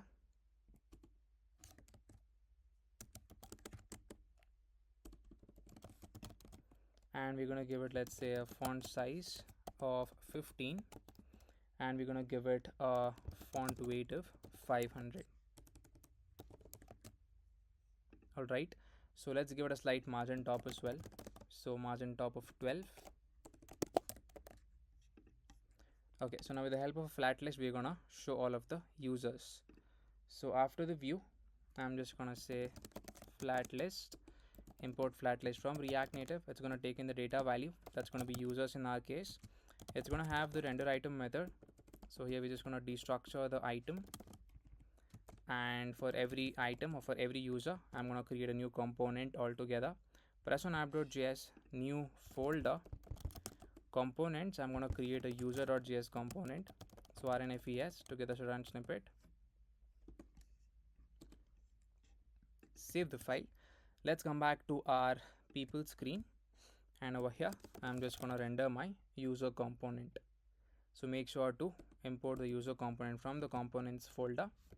So item is gonna be item, key is gonna be item._id. So format once and then save the file. So since we have only one user that is apart from us in the application, so you're able to see only one user being shown in the screen, which is actually correct, right? So let's go to the user.js file, and then let's start designing this. Destructure the item over here, and first of all let's give it some padding. I'm going to say style padding of 10, and internally I'm going to have one more view.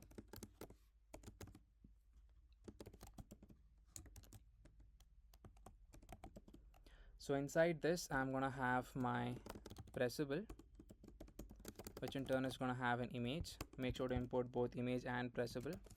So to access the user's image, it's going to be item.image. So I'm just going to say item.image. Let's pass in some style so that we could see it on the screen. So we're going to pass in a width of 40 and a height of 40 and a height of 40, and we're going to give it a border radius of, let's say, 20 to make it look circular, and then save the file. So as you can see, this is the image which I copied earlier, right? So now after the pressable we're going to have a view. So inside the view I'm going to have a text over here, which is going to be the name of the person, item.name, and below this it's going to be the item.email.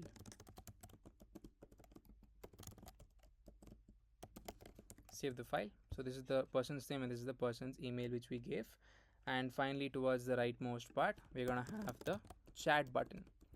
So here initialize a text which says chat, target the pressable over here to give the style, give it some internal spacing, so padding of 10, and we're going to give it a width of, let's say, 80. We're going to give it a background color of this color code 005187 and a border radius of 4. So for the text over here, let's give the style. It's gonna have a text align of center, and we're gonna give it a color of white. So let's target the outermost view and then let's give the style for that. So it's gonna have a flex direction of row, align items of center, and a gap of 10. So let's target this view. I'm going to say style over here. So it's going to have a flex of 1 because I want the button to go towards the rightmost part. So just like that, it's looking good. So Let's give it some margin top to this of 10. Yeah, that's looking nice. Yeah, so these are the basic design structure for your people screen. So now I'm going to create one more screen. That is, if at all you press on the chat button, you should be able to send a request to this particular user. So over here, I'm going to say screens. I'm going to say request chat room .js rnfes to get the short code snippet. So save the file. Let's include this into our main stack. That is over here. Here I'm just going to say request. The screen is going to be request chat room.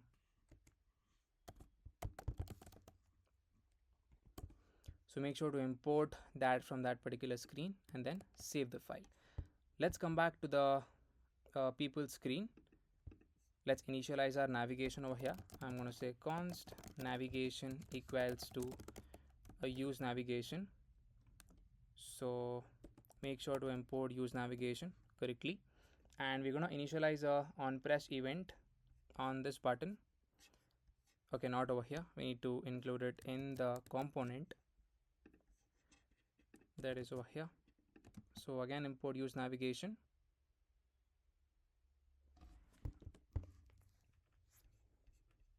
So here I'm just going to say on press or taking a function, and I'm just going to say navigation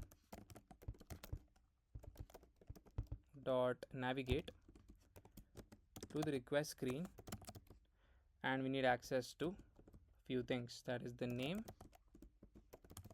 item dot name, and the receiver ID, that's going to be item dot underscore ID. So format once, and then let's save the file. Let's press on chat. So as you can see, we're coming correctly to the request chat room. So now let's start designing the request chat room. So here, first of all, I'm going to initialize my navigation. So I'm going to say const navigation equals to use navigation. Make sure you import that. Let's also initialize the state to hold the message. So const message comma set message equals to use state, initially an empty string. And let's also get access to our token, user ID, set token, and then set user ID equals to use context. So make sure to import the use context hook, and we're going to pass in the context over here. That is basically your auth context itself. Also, we need to import the use state also. So save the file. So now we need to make use of the use layout effect so that we could target the header. So use layout effect. So here I'm just going to say return navigation dot set options. So first of all, header title is going to be empty, and for the header left part, we're going to design it taking a function, and over here just return a view for this.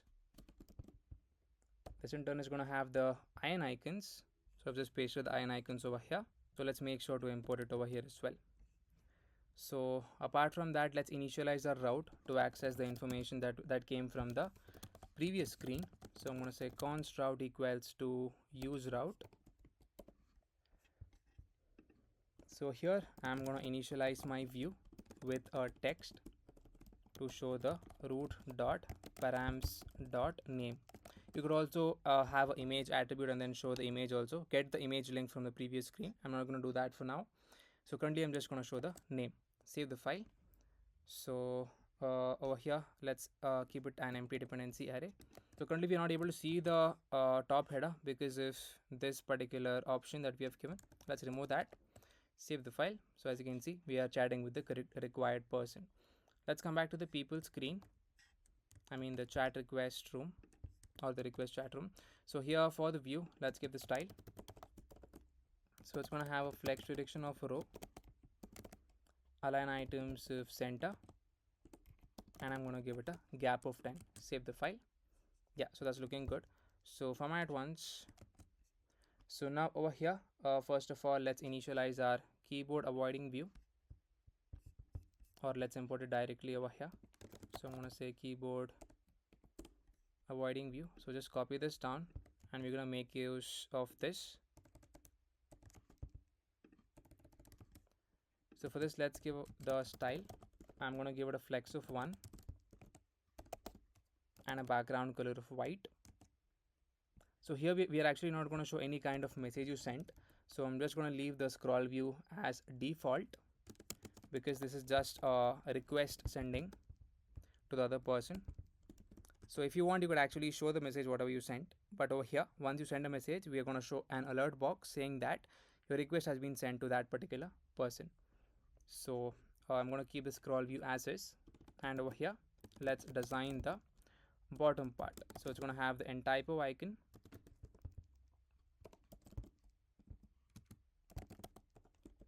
name is going to be emoji happy, size of let's say 24, color of gray, and typo is not yet imported.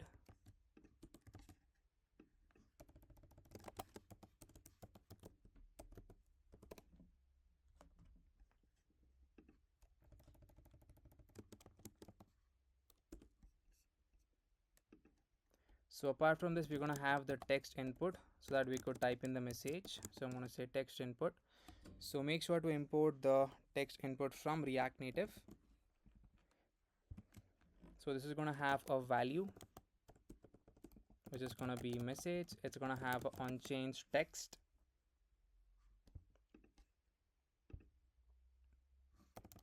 So unchanged text, it's going to be set message directly.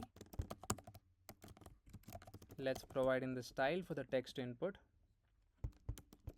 a flex of 1, a height of 40, and we're going to give it a border width of 1.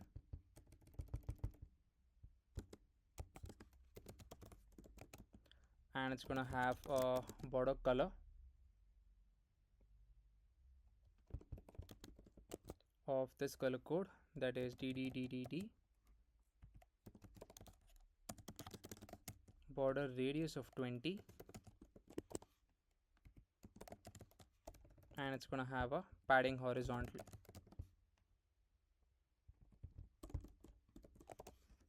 Save the file. So as you can see, we could see something at the bottom part.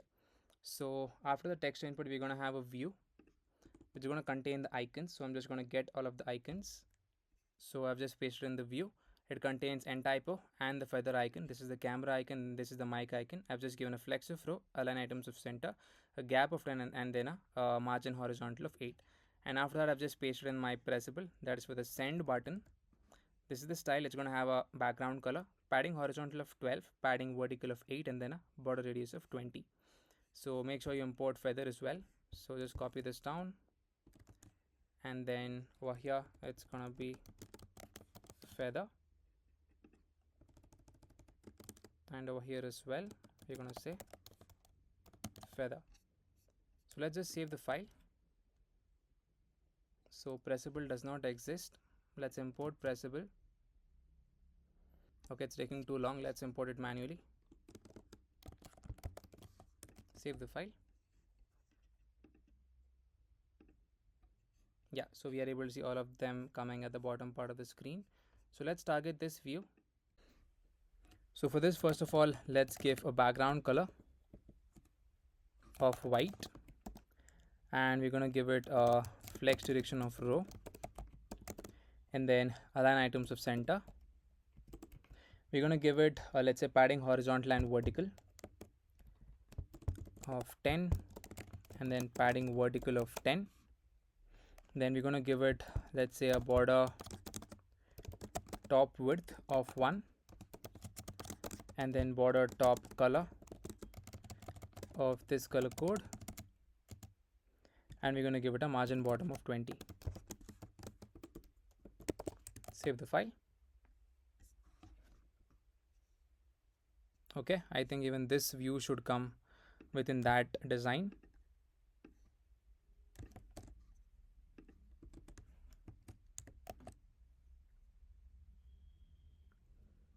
All right, so yeah, that's looking fine. So now what we're gonna do is, first of all, we're gonna give the placeholder that is for the text input.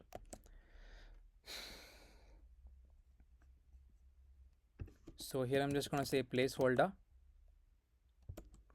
It is gonna say enter your message or type your message.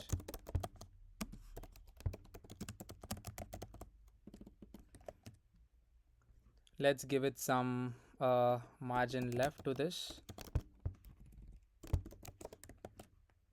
Yeah, I think that's looking good. So we have finished designing this. So now we're gonna initialize the const send message that is basically sending a request to this particular person. So I'm gonna say const send message equals to a async function. So here, first of all, I'm gonna initialize my try and then my catch block. So catch of error, I'm just gonna give a error message. So inside of my try block, I'm gonna access my user data. So here, if you would remember, we need access to three things: sender ID, receiver ID, and then the message. So sender ID is of course gonna be the user ID itself. Okay, and over here I'm gonna say receiver ID is gonna be root dot params dot your receiver ID. So first of all, let's access our route. So I'm gonna say const route equals to use route. So yeah, it's already accessed, so let's remove that. So it's gonna be root dot params dot your receiver ID. Okay, so now let's come down over here. So here we are just going to initialize a response. So I'm going to say const response equals to await. I'm going to say Axios. So make sure to import Axios from Axios. We're going to make use of the post method. This is going to be the URL http localhost 4000 / send request. This is the user data. And after doing that, here I'm going to say if my response dot status equals to 200.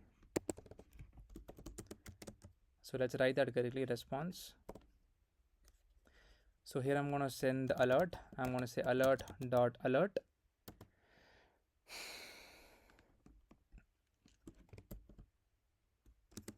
Your request has been shared.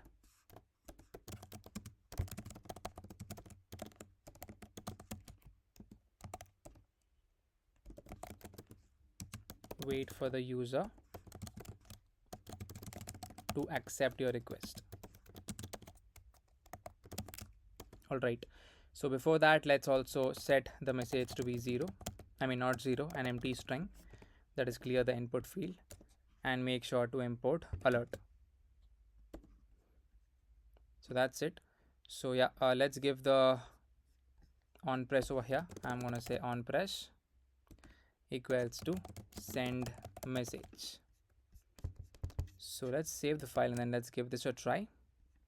I'm just gonna say hey over here, can we connect, question mark, and then let's press on send. Okay, so we do have an error.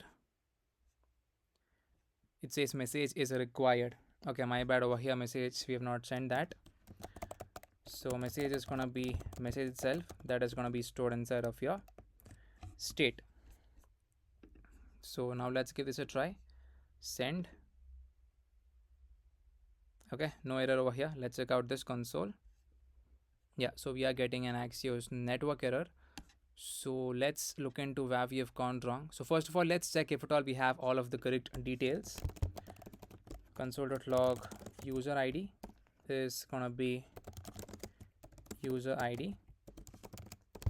Console.log receiver is gonna be your root dot params dot your receiver ID. That's the only thing. And of course, message, we're already setting it.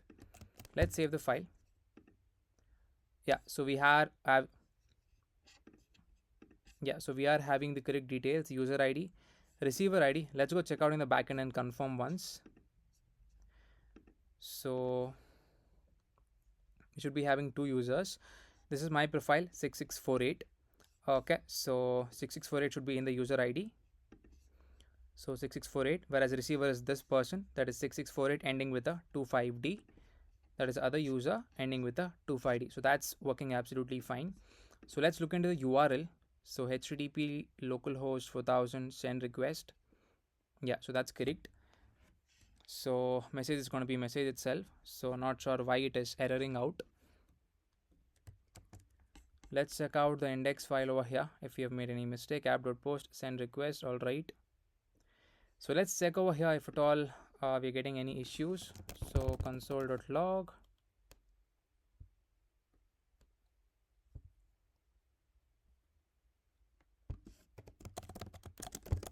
Sender ID. This is going to be receiver ID.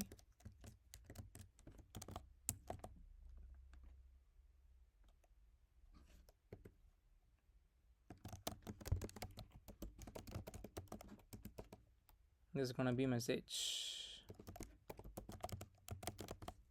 Save the file and let's look into it. Let's say send. Okay, so we do have a network error. Let's refresh once the app. So yeah, let's go to the people screen, chat. Yeah, so we have the IDs coming up correctly. So let's say, hey, can we connect? Send. Yeah, so now it's working. I'm not sure why it didn't work the previous time because I didn't make any change. So as you can see, it says your request has been shared and wait for the user to accept your request. So that's looking good. Let's press on OK. Let's check out the other users' requests over here. Let's refresh once, or let's go back and come to this itself.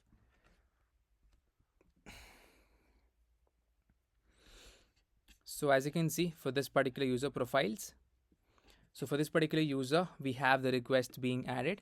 So this is the from should be my ID. This is the message, hey, can we connect, and status is in pending. That's looking good. So now let's move on to the next part. So the next part is to create an endpoint so that we could get all of the requests from the user. So let's do that.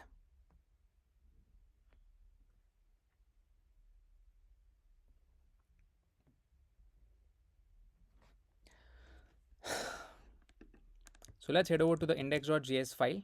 So we are in that file itself. So here we're going to write the endpoint to get all of the requests. So it's going to be get requests / user ID. So it's going to be the async method with the request and the response in the callback. So here basically let's initialize our try and then catch block. So catch of error, just going to say console.log of error with that particular error message. So inside of the try block, we need access to the user ID. So I'm going to say const user ID equals to request.params.user ID. And here I'm just going to say const user equals to await access the user model dot find by ID method of the user ID. So we need to populate the requests and we need to get the name and email. So user ID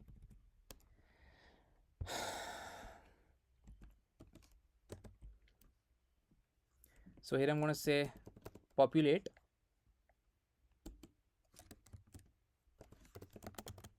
So basically we're going to populate the request dot from. So I'm going to say requests dot from, and we need access to two things, name and then email. So yeah, here we're going to say if at all we do have an user present, then result.json. So to access the request, it's going to be user.requests. Else I'm just going to say result.status of 400, and here I'm just going to say throw new error. Here I'm just going to say user not found. That's it. Let's save the file. So this is to basically get all of the user requests. So next, similarly, let's write to accept any particular request. I'm going to say app.post. So it's going to be / accept request. It's going to be an async method with the request and the response in the callback. Let's initialize our try and then catch block. So catch of error. So here I'm just going to say console.log, and let's say result.status of 500 dot JSON with a message being server error. So now inside of the try block, we need access to two things, the user ID as well as the request ID. So I'm going to say const user ID comma request ID equals to request.body.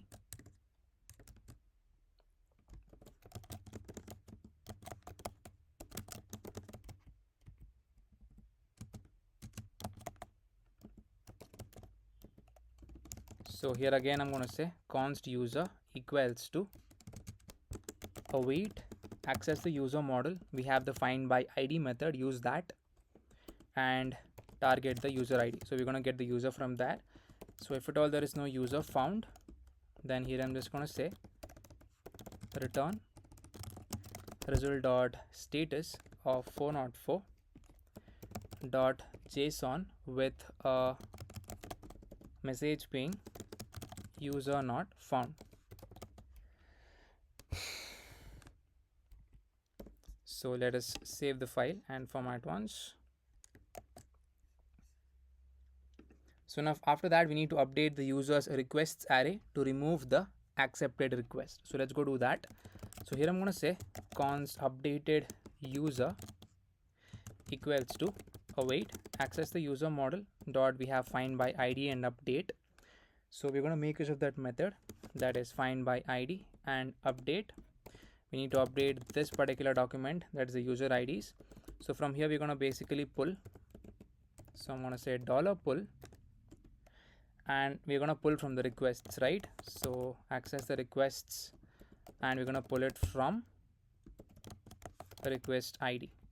So from is basically an object. If you would check out the schema, you would get to know that from. So we're basically removing the request ID from. So we are basically removing the request. So we are basically removing the request ID from this particular from object. Okay. So after that, I'm just going to say new is equals to be true. So format once. So that's it. So here I'm going to say if at all there is no updated user. So if at all there is no updated user, then just say return result.status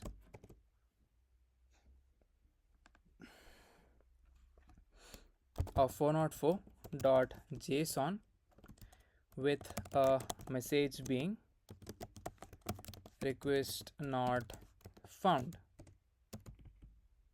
Okay, so that's it. So now the next step is, after removing it, we need to add each other's ID into the friends array. So here I'm going to say await user dot find by ID and update.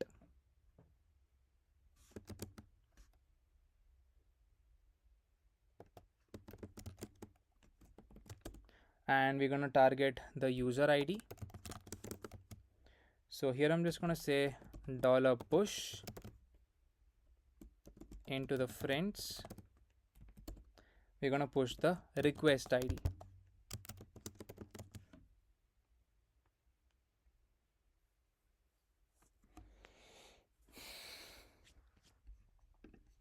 So we should do the other way around as well. This is for one. So after that, I'm going to say const friend user equals to await, access the user model dot again find by ID and update.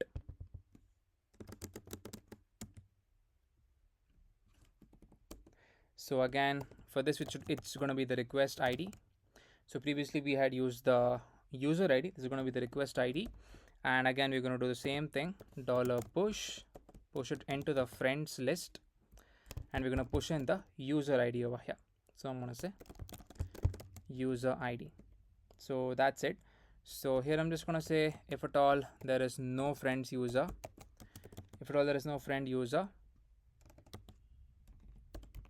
then here I'm just going to say return result.status of 404.json with a message being friend not found, something like this. After that, we're just going to send the result.status of 200.json with a message being request accepted successfully. So let's save the file. So that's it. So let's come back over here. So if at all you could actually show the message over here, that is whatever is sent. So currently we're just showing it in the request form. Let's come back to the main home screen.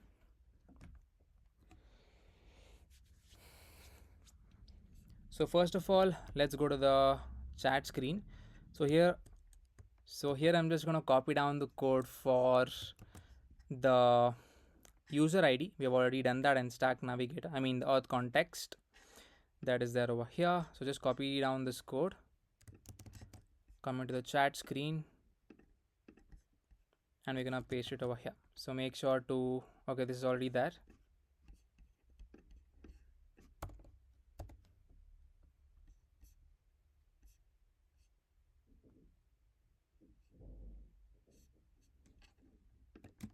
Yeah, async source is already there. GWT code, let's import that. Let's also import the core.js line, that is this one.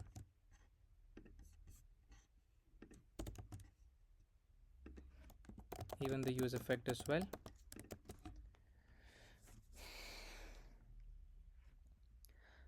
Alright, so now the next function is we need to initialize a function to get the requests.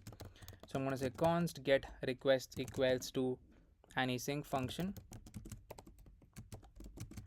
So here I'm going to initialize my try and then catch block, so catch of error. So here I'm just going to say const response equals to, I'm going to say await initialize axios dot, we're going to say get. So this is going to be the link http localhost 4000 / get requests / your user ID.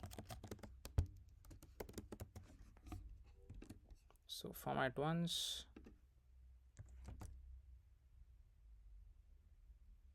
So I think we've already designed the state that is for requests and set requests. Okay, previously. Here I'm just going to say set the requests to be of response.data. So that's pretty much it. And okay, I did it in the catch block. Okay, okay, over here okay, over here I've actually done it in the catch block. So let's remove that and put it in the try block. In the catch block, just console.log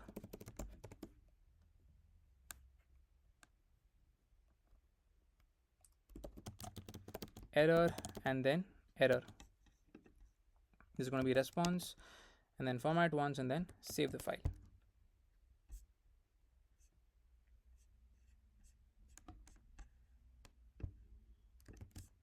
So I'm just going to initialize my use effect over here, saying that if at all we have the user ID, then get the requests.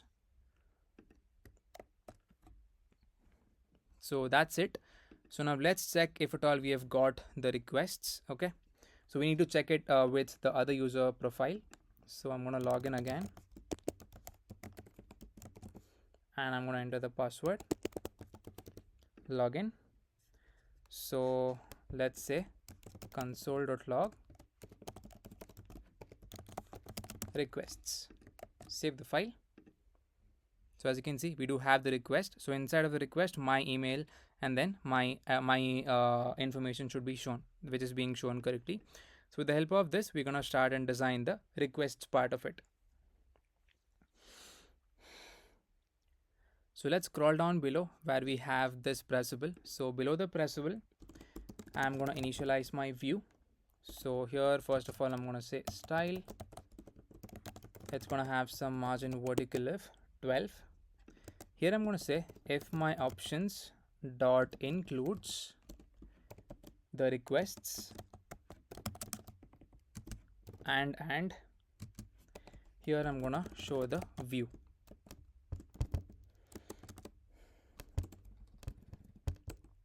So inside the view, first of all, I'm going to initialize my text field which says check out all of your requests.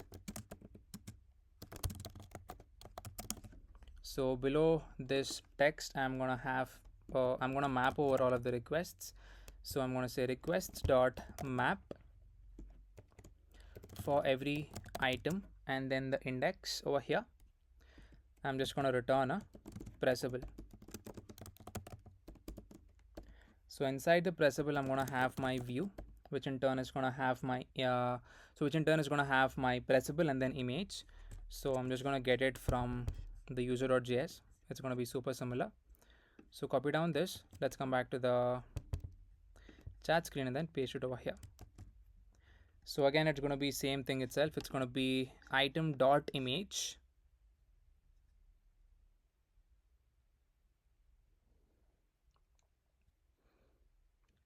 Okay, so I think so over here I don't think item.image would work because we only have access to two things, name and email.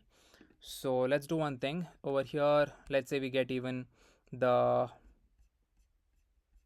image as well. So here I'm just going to say image, save the file. So let's come down to our chat screen. Let's try to reload the app. So as you can see, now we are getting the image so that we could show it over here. So let's save the file now. So let's press on requests. Okay, so yeah, it's not going to be item.image. So it is going to be item dot. So it's going to be item.from.image because it's coming from that object. As you can see, now my image is being shown. That's good. So yeah, below that, we're going to have two more things. That is your name and the message. So let's initialize a view and it's going to have a text. This is going to be item.from.name. And next one, another text. This is going to be item dot it's going to be message itself. Save the file. As you can see, this is my name and this is the message I sent to this particular user. So that's looking good. So after that, initialize a pressable, have a text over here which says accept, and after that, and after this, we're going to have the icon, that is the and design icon.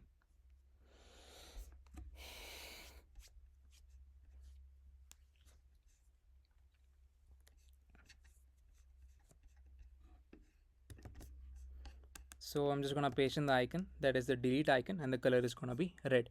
So so and design icon is already imported. So let's save the file and let's target the outermost view, that is this one, and then let's give the style for that.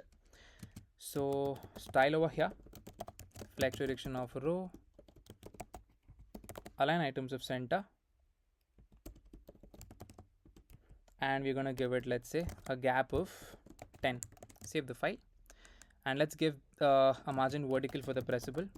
I'm going to say margin vertical of 12. Okay, we need to add one more brace.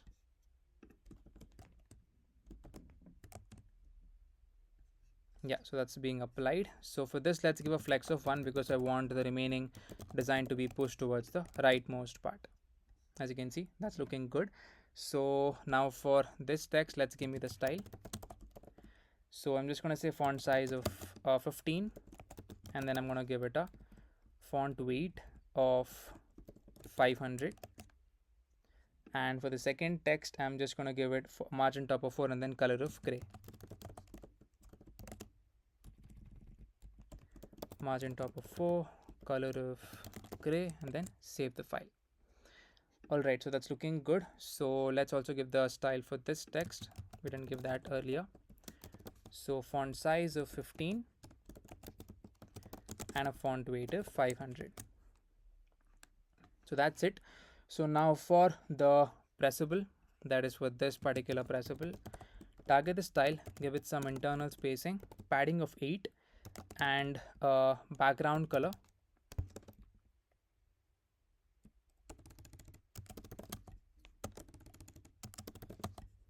So here I'm just going to say background color. It's going to have 005187.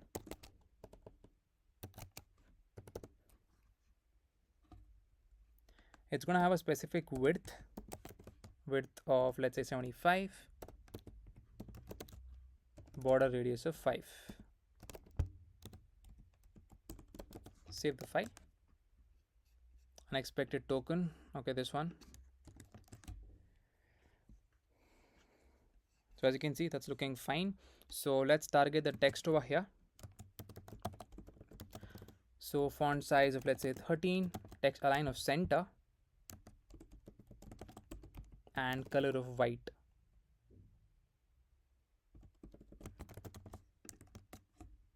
So yes, that's looking good.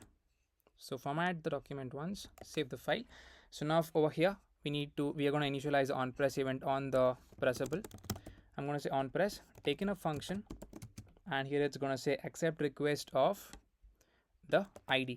So I'm going to say accept request of the item dot from dot underscore ID. I'm basically accessing this particular ID that is there inside of the from object. That is this one.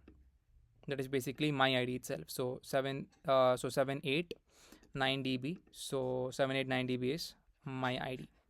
That is the request ID. Okay. So let's save the file. Let's define the function const accept request. So here I'm going to say const accept request equals to async request ID.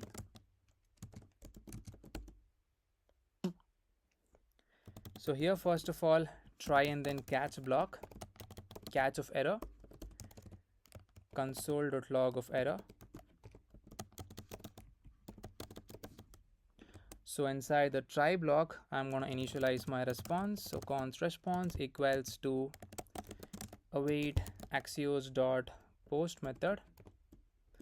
This is going to be the URL http localhost 4000 / accept request. So here is going to take in two things. User ID is going to be user ID, and your request ID is going to be request ID itself. So here I'm just going to say if my response dot status equals to 200, then in that case I'm just going to say await get requests. Again, call the function so that we would get the updated requests once we accept or delete it. So yeah, that's it. This is the function to accept a request. So format once and then save the file. So let's try and accept the request. So if at all everything goes out correctly, this should be filtered out. So I'm just going to say accept. So as you can see, it was filtered out because these two people have become friends with one another. So if you go check out our users schema or users collection, over here the requests from that particular user profile should be gone. As you can see, requests is removed because we have filtered it out. And over here in the friends, this particular person's ID should be there, that is 25D, and inside this particular friends, my user ID should be there, that is D9B. So D9B. So that's working absolutely fine. So we have implemented the sending of request and then accepting of request from a particular person. So now the next step is we're going to write some endpoints to get all of the friends chats, and we're going to show it over here if at all the chats are present. So now let's head over to the index.js file and then let's write the endpoint to get all of our friends chats. So here I'm just going to say app.get. So it's going to be /user and then /user ID. So I'm going to use the async method with the request and the response in the callback. So here first of all let's initialize our try and then catch block. So here I'm just going to say console.log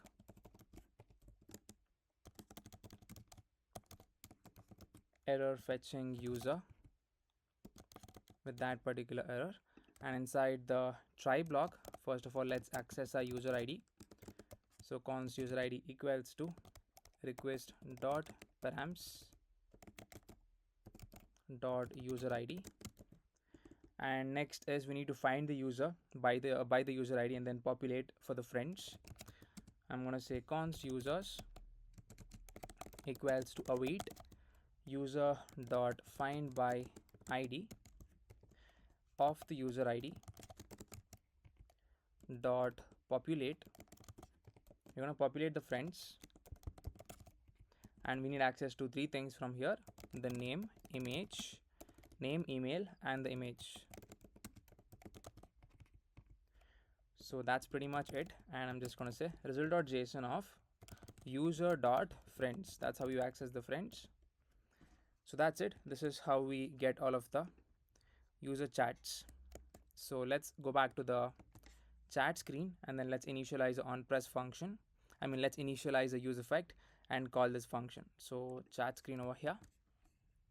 So here I'm just going to say const get user equals to an async function. So first of all let's initialize our try and then our catch block. So here I'm just going to say console.log error fetching user with that particular error message, and I'm just going to say throw the error. So now inside the try block I'm just going to initialize my response value. I'm going to say await axios.get method. That's going to be http /localhost 4000 /user and then / your user ID. So we've already initialized the chats, that is the state to hold the chats. So here I'm just going to say set the chats to be the response.data. So that's it. So now let's initialize the use effect and we're going to call this function. So I'm just going to copy down this one and paste it over here once again. So if we have the user ID, I'm just going to say get the user, because that's the function name which we have given. So let's just save the file. Okay, so we do have an error. It says user is not defined in the backend part. So let's look into that index.js file. Okay, so over here we had to send users, not just user. So users.friends. Save the file.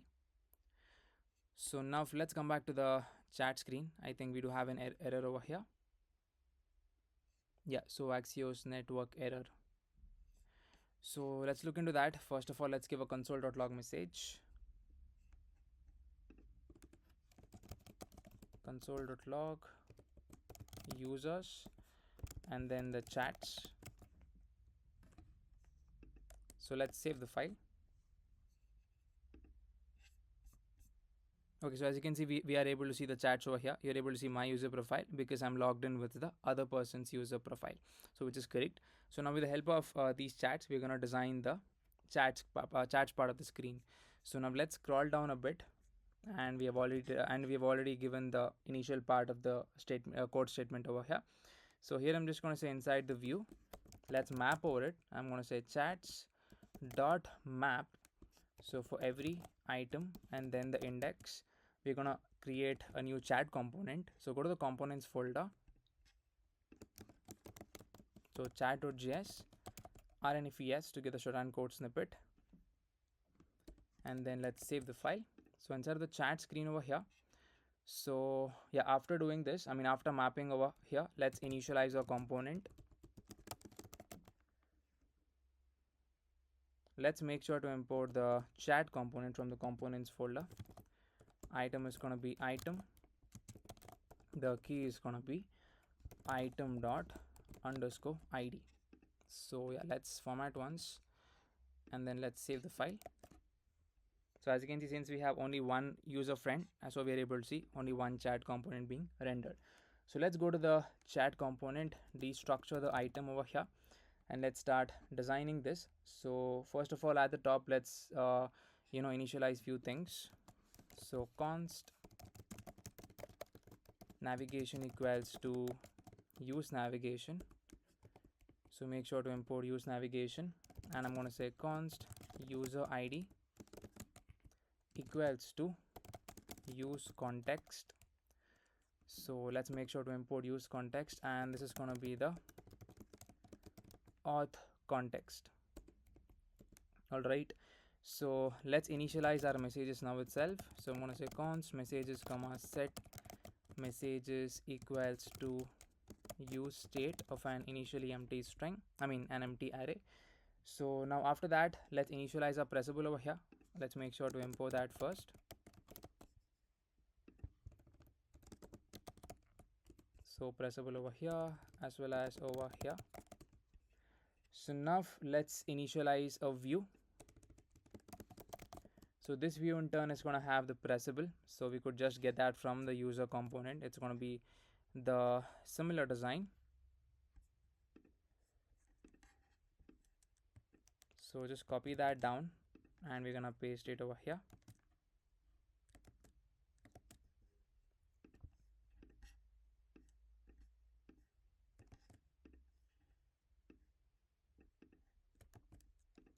Make sure to import image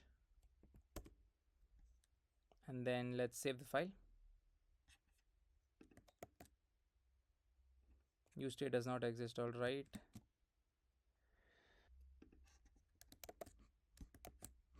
So as you can see, we're able to see that image being shown on the screen. So now apart from that, we're going to have another view. Over here, we're going to have two texts. This is going to show us the item.name.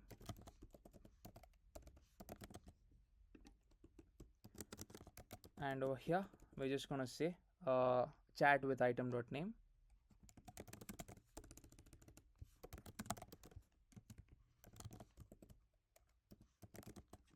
And then let's save the file. So as you can see, that's looking better. So now let's target the outermost view, I mean the pressable, and then let's give the style for this. Okay, so for this, we're just going to give it a margin vertical of 15. And for this view, I'm just going to say style over here. We're going to give it a flex direction of row and then align items of center. We're going to give it a gap of 10. Save the file. And for the text, let's target this, the first text. So over here, we're just going to give it a font size of 15 and a font weight of 500.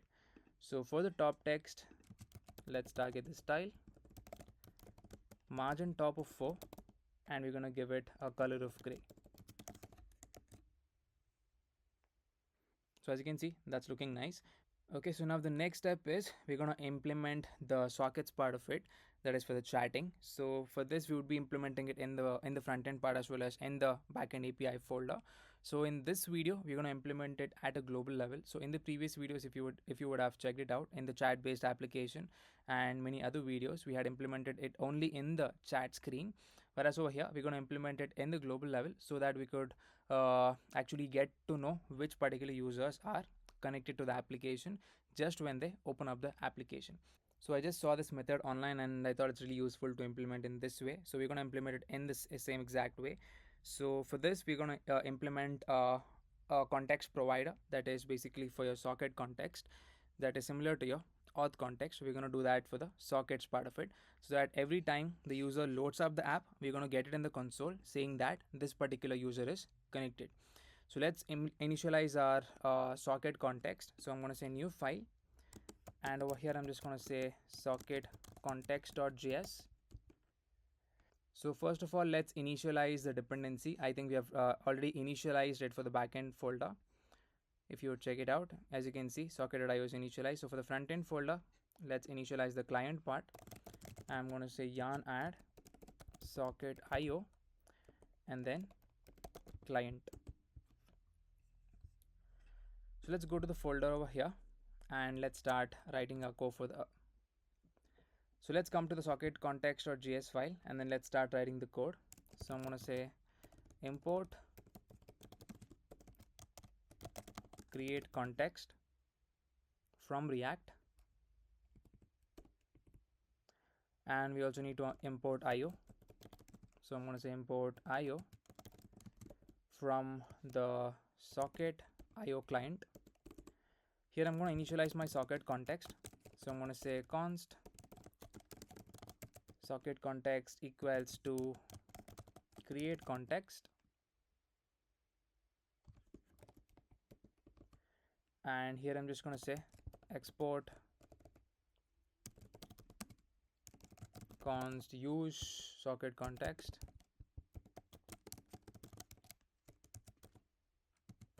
equals to normal arrow function. Here we're just going to say return the use context of your socket context. So that's it. So here again we're going to export basically our socket context provider.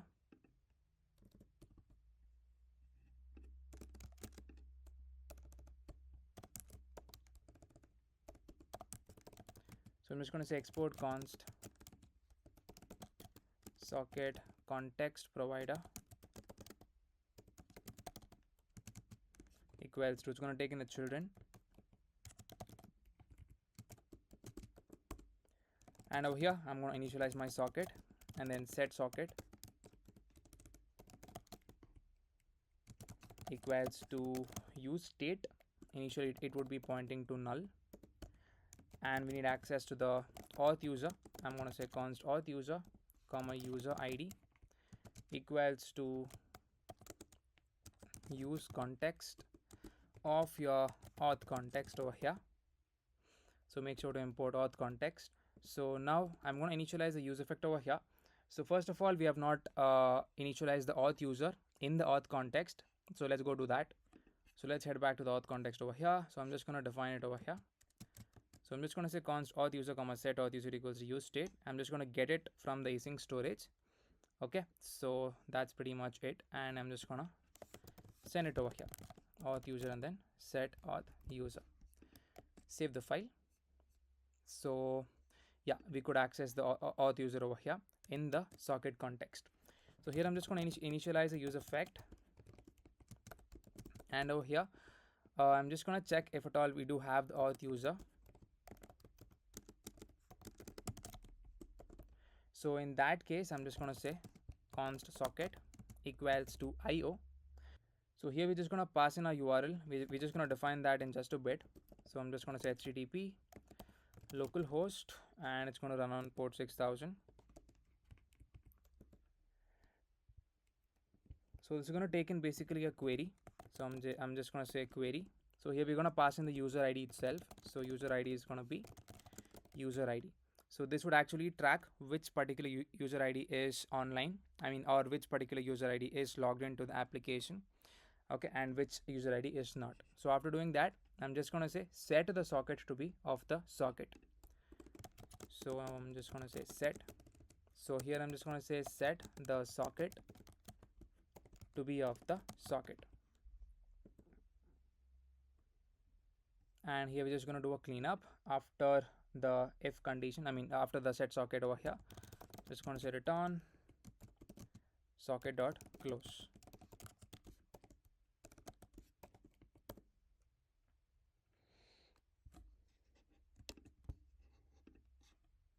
Okay, so now inside of the else condition, I'm just going to check if at all the socket is present. Then just say socket dot set socket to null. First of all, close it. and here I'm just going to say set socket to be null.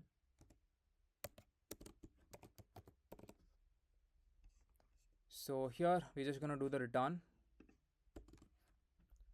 I'm going to say return socket context dot provider.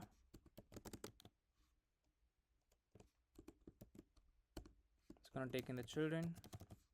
So here we need to pass the value prop, accessing two things, your socket as well as the set socket. So that's it. So we have initialized the socket context provider. So at the global level, so whenever the user loads in or whenever the user loads up the application, we should be able to see that particular user ID is connected, and this would actually give us a unique socket ID. So we would see that in just a bit. So now let's go into the backend part, that is index.js over here. And here I'm just going to say const http. Let's initialize it first of all. So require http dot create server of the app, and here I'm just going to initialize my IO equals to require. We've already installed socket IO initially, so it's going to be of the http. So now the next step is we're going to store all of the users in the form of an object, that is the users who are connected into the app. We're going to store it in the form of an object. So it's going to be in this form, that is the user ID, and this is going to be a socket ID, something similar to this. Okay, so for that we're going to create something known as a socket map. So here I'm just going to say const user socket map equals to initially an empty object. So after that I'm just going to write my method, that is io.on method. So it's going to be the connection. So it's going to take in a socket over here. So here we're just going to say first of all console.log a user is connected. So it's going to give us a socket ID. So to access that, it's going to be socket.id. So now we're going to get the user ID from this particular thing, that is the query. So the way to do that is I'm just going to say const user ID equals to socket.handshake dot access the query, and then go into the user ID. So yeah, that's how you access your user ID. So now after that, if you want, you could actually console.log the user ID. And here I'm going to say if my user ID is not equals to undefined or null,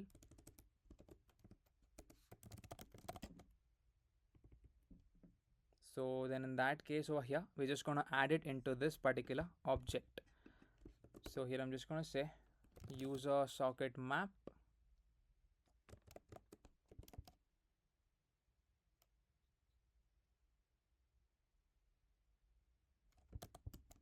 of the user ID is going to be equals to the socket.id for that particular socket ID. And we could also console.log your user socket map as well once the user is connected. So here I'm just going to say console.log user socket data, just pass in the user socket map. Then after that we're just going to handle the event handler for your disconnect method. So here I'm just going to say socket.on disconnect. So here we're just going to access a function. First of all, I'm just going to say console.log. If at all the user refreshes the app, this should get triggered off, and you should be able to see that particular user ID has been disconnected. So here I'm going to say console.log user disconnected. So this is going to be socket.id. All right, and since the user is disconnected, we're also going to remove it from the user socket map as well, right? So let's do that. So after the console statement, I'm just going to say delete keyword. We are going to say delete user socket map of the user ID.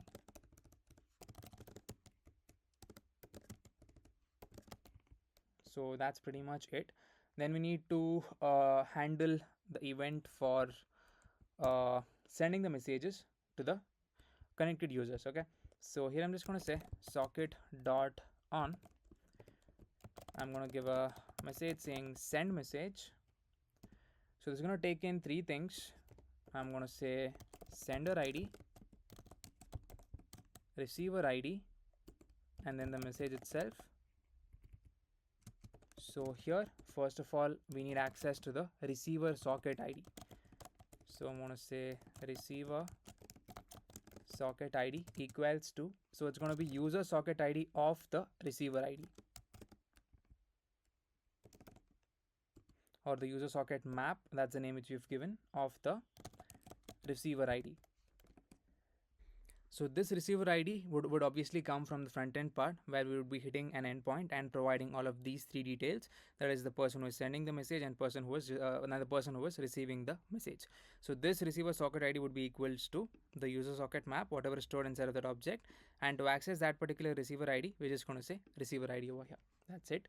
So here I'm going to say, if at all we do have a receiver socket ID present, then over here we're just going to say emit the events to the receiver's socket. So it's going to be io.to. So the to method is going to take in the receiver socket ID. So this one we're going to say dot emit. It's going to be receive message.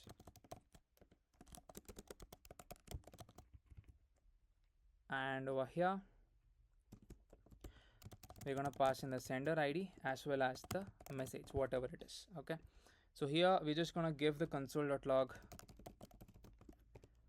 saying that the socket ID is going to be, or the receiver ID is going to be the receiver socket ID, or we could actually pass in the receiver ID itself. Okay, so that's it.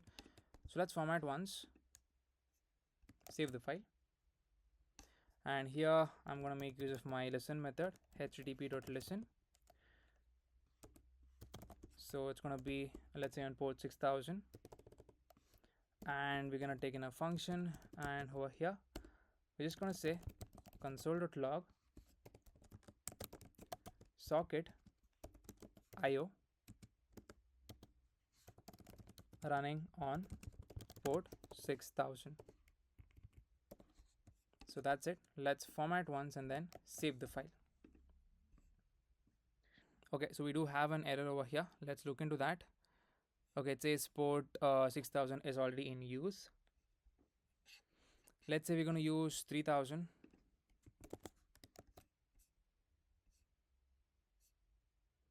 Okay, so as you can see, server is running on port 4000. That's for the backend part, and socket IO is running on port 3000. So even though this particular user is connected to the application, we're not able to see that in the console saying that this particular, any user is connected. That's because we have not yet included our socket provider inside of the main app.js. So let's do that. So currently we have the auth provider. So here we are also going to include the socket provider. So here I'm just going to say socket context provider, and inside that I'm just going to put my stack navigator over here. So format once and then let's save the file.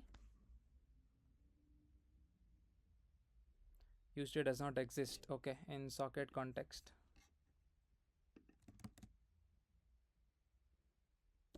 Even use effect does not exist.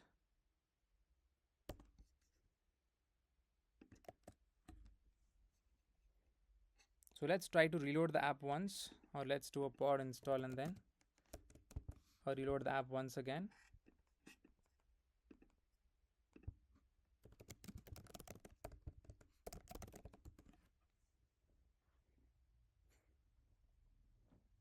Alright, so I've just reloaded the app, but still I'm not able to see in the console. I think because we have to make the change over here as well, because we've changed the port to 3000, whereas over here it is still 6000 as we've given it previously. So let's save the file. Let's try to reload the application once more. So I've just reloaded the app, and as you can see, we're able to see in the backend folder that a user is connected. that is this particular user ID. So this is the socket ID it gives whenever any person connects to the application. This is the user ID that we got from the query, and this is the user socket data or the user socket map. So as I told, towards the left hand side we're going to pass in the user ID, towards the right hand side we're going to map the socket ID. So that part is working absolutely fine. So we are able to track all of the users who are logged into the application. So now similarly, let's write an endpoint to post a message to the backend part. So here I'm just going to say app.post. So it's going to be /send message with the async method, the request and the response in the callback. So here I'm just going to initialize my try and then catch block. So catch of error, and here I'm just going to say console.log of error. So now inside of the try block, to send a message we need access to three things: sender ID, receiver ID, as well as your message itself. So I'm going to say sender ID, receiver ID, comma message is going to come from the body, so request.body. And here I'm just going to say const new message equals to new, create a new message with the help of the message model, and this is going to take in three things: sender ID, receiver ID, and then the message itself. So after creating a message we need to save it. So here I'm just going to say await new message dot save. So after that we need to emit the events to the receiver's socket. So I'm just going to copy down this code, that is const receiver ID equals to the user socket map of the receiver ID, that is over here. And after that we're going to check if at all we do have the receiver socket ID present, and if at all it's present, then over here we're just going to say console.log emitting receive message event to the receiver.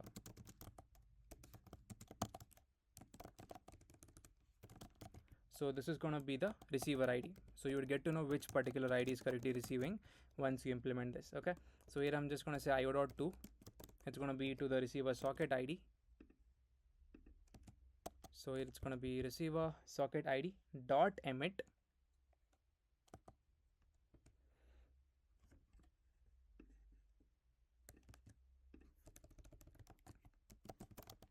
So here I'm just going to say new message, and the message data is going to be new message itself, that is this one. So yeah, that's it. Else I'm just going to say console.log receiver socket ID is not found.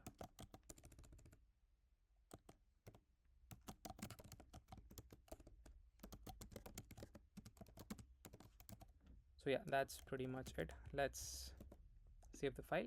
So after that I'm just going to say result dot status of 201 dot json of the new message, whatever was created. So yeah, that is it about sending a new message in the backend part. So let's save the file once, and then let's look into the next endpoint, that is to get all of the messages. Let's write that now itself. So I'm just going to say app.get. It's going to be /message, and over here it's going to have the async method with the request and the response. So here first of all I'm going to initialize my try and then catch block. So catch of error, I'm just going to say console.log of that particular error message. Inside of the try block we need access to two things: sender ID and the receiver ID from the query.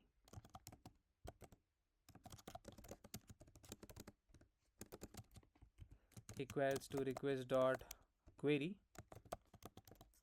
Alright, so here I'm just going to say const messages equals to await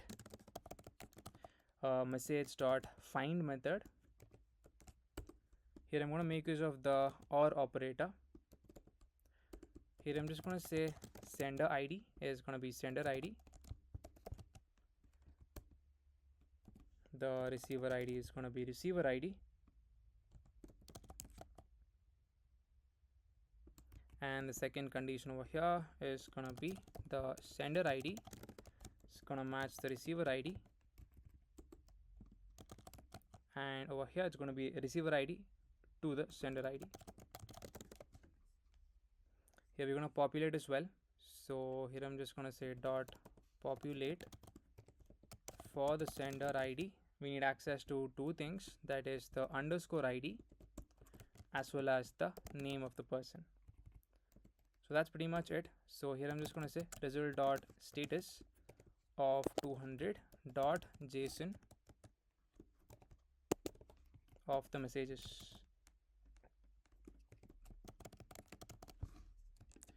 So that's the endpoint for getting all of the messages from the backend part for any two particular users.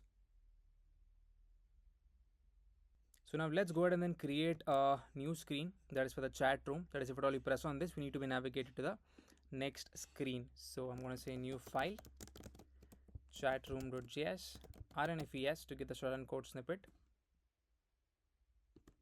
Save the file. Let's include this into the stack navigator. So stack.screen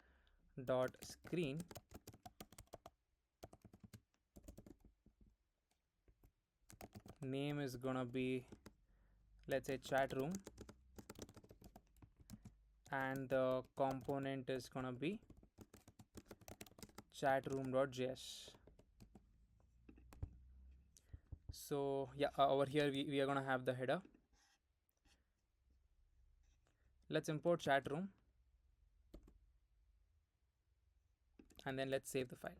So let's come to the chat.js over here. So here I'm just going to say on press for this particular pressable, and we're going to say navigation.navigate to the chat room, and we're going to send in three things: the name, that is item.name, receiver ID, item._ID, and then the image. So let's save the file. So now let's press on this particular chat. So as you can see, we're coming correctly to the chat room. So now let's target the header part and then design it.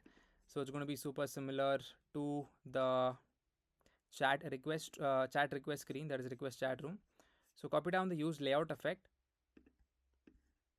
pretty much all of these four things, and then come to the chat room and we're going to paste it over here. So make sure you import everything, that is the use layout effect, and then the use state, as well as the use context and the auth context as well.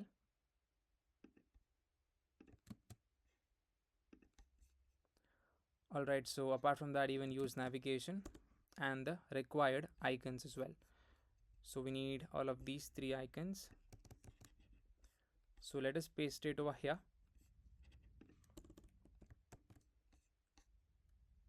And let's save the file. Use route does not exist, so let's import use route as well.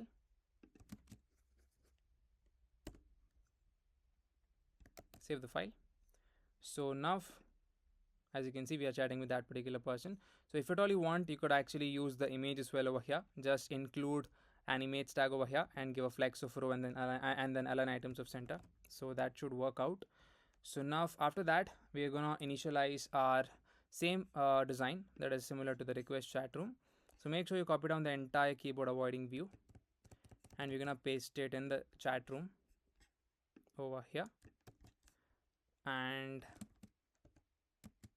yeah, make sure you import keyboard avoiding view, the scroll view as well, the text input, and n type of whether is already imported, and pressable as well. So now we have the method for a send message. So here we're going to make a change, taking a function.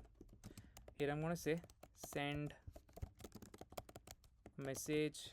It's going to take in two things: the sender ID, that is the user ID, and then the receiver ID. It's going to be root.params dot the receiver ID. So keyboard avoiding view does not exist, so let us import that over here.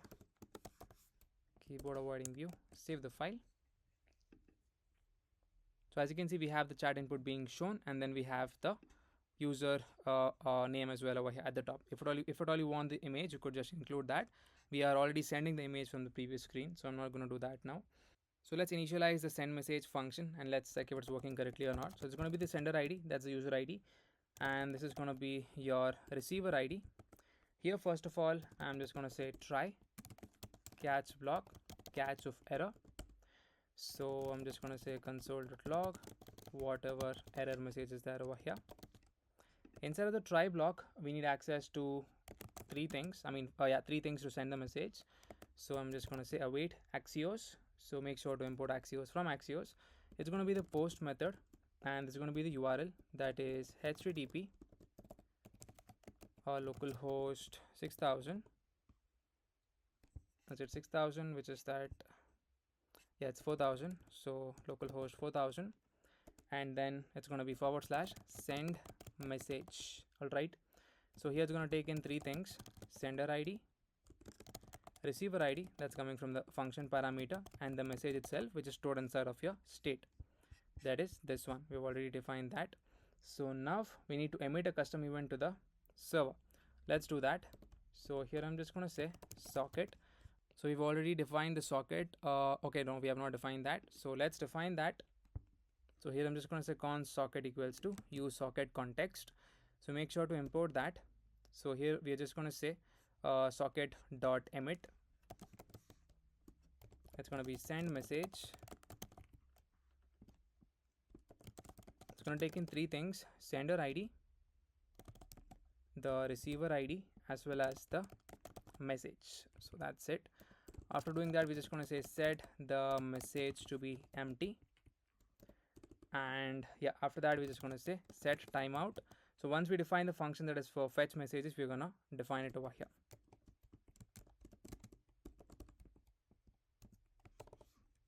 So for the timing, I'm just going to comment this code out, save the file. Unexpected reserved word await, so it's going to be async over here.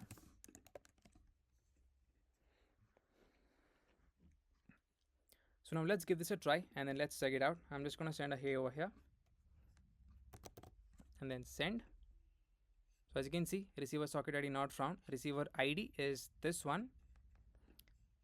Okay, so receiver socket ID is not found because the user is not online. That's the reason, because other user is not connected. So for that reason, you're seeing receiver socket ID is not found, and the receiver ID is this thing. So once the person opens up the application and loads the chat room, and once we define the once we define the fetch messages, they should be able to see the message being shown over here. Let's check it out if at all we are able to, see the message in the messages list over here. So as you can see, our first message has been created. This is the sender ID, this is the receiver ID, this is the message, and then the timestamp, which is working absolutely fine. So yeah, now let's do one more thing. Let's define the next thing, that is the fetch message function. So over here, let's define the fetch messages function. So I'm going to say const fetch messages equals to a async function, and over here, first of all, let's initialize our try and then catch block. So first of all, console.log of error. So inside the try block, I'm going to say const sender ID equals to user ID, as this is already stored. It's coming from the context, and const receiver ID equals to root dot params dot receiver ID. So here I'm just going to initialize my response. So const response equals to await Axios. Make sure to get Axios from Axios dot get method. So this is going to be the URL http localhost 4000, and then / messages. Alright, so now this is going to take in the parameters. So here I'm just going to say params. It's going to be sender ID and then the receiver ID.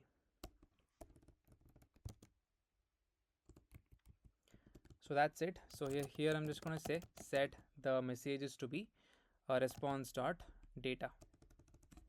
I don't think we have the set messages initialized. So over here, I'm going to say const messages comma set messages equals to use state of an empty array. So over here in the use effect or in the function, it's going to say set the message to be response dot data. So here I'm going to say use effect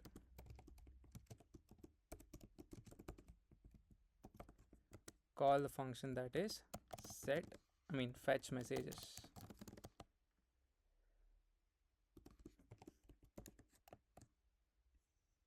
Use effect does not exist. Okay, so let us import this. Let's reload the app.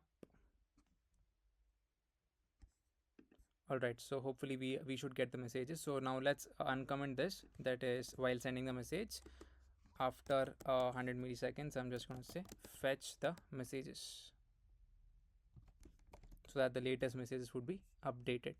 Alright, so now after that, let's just console.log the messages to just see if at all we are getting the correct result.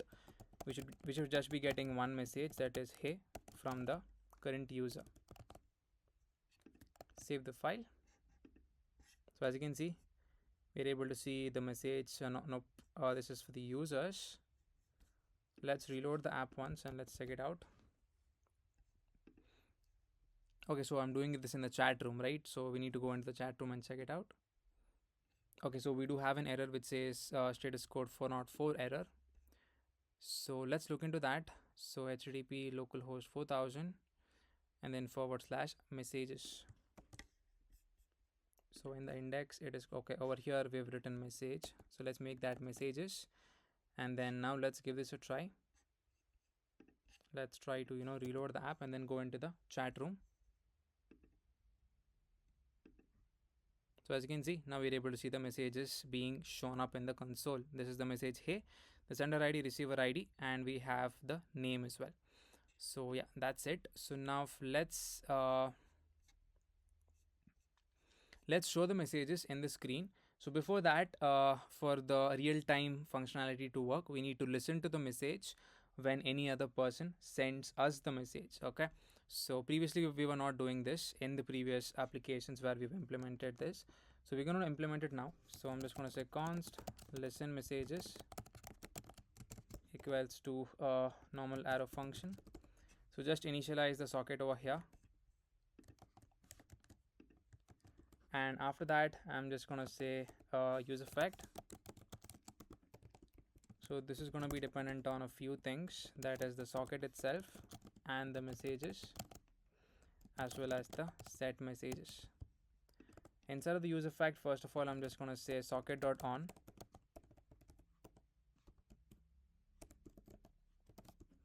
This was the name which we gave previously, that is new message. So this is going to take in the new message over here.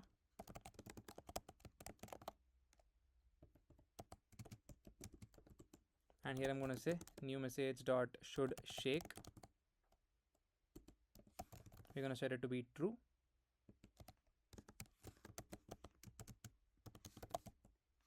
And after that, here I'm just going to say set the messages to be whatever is there inside of the messages. So include all of the messages and then add the new message which was received.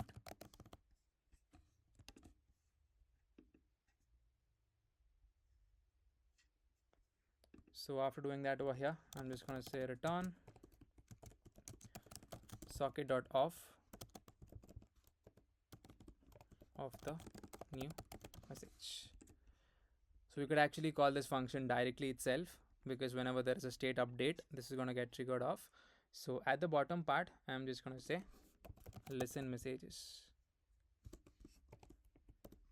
So that's pretty much it. Let's save the file and let's start designing the messages that is inside of the scroll view that we have designed it earlier over here. So here, first of all, I'm just going to say messages.map. So for every item and then the index over here, I'm just going to say return pressable. So inside the pressable, first of all, we're going to have two things, that is the text, that is the message itself, as well as the time. So I'm going to say text over here. It's going to be item dot message, and next one I'm just going to say text. Here I'm just going to say format the time. So format time of item dot timestamp.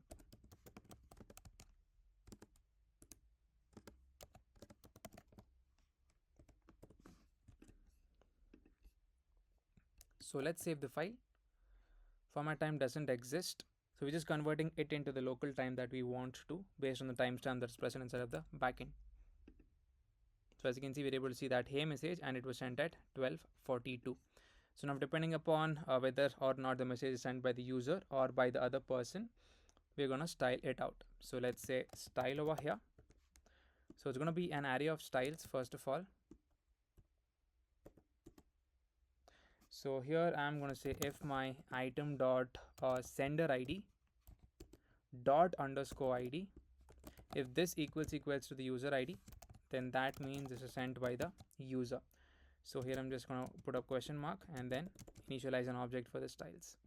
So here I'm going to say align self, it's going to be flex end, and apart from that we're going to give it a background color.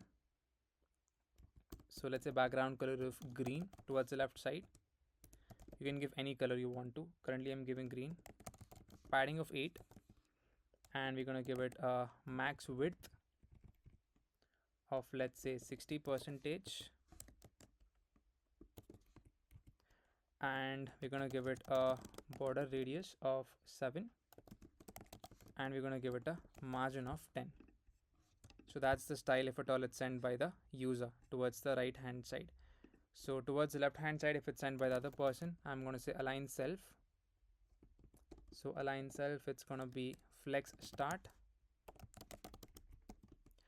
and over here I'm going to give the background color. It's going to be let's say white, some internal spacing, padding of 8, and then margin of 10, and apart from that border radius we're going to give as well as the max width. Let's just copy that and put it over here. So let's see where we have gone wrong. It's erroring out for the brackets or some other issue. Let's copy this down, close this. Okay, JSX expressions must have one parent element. Okay, let's look into that. So we have the style given and we have it in the form of an array of styles. Okay, I think I removed the pressable. I think that's the reason. So let's come back to the previous state. Okay, so as you can see, that's looking good. So now let's just target out the styles that's present. So currently this user has sent the message, so it's coming towards the rightmost part.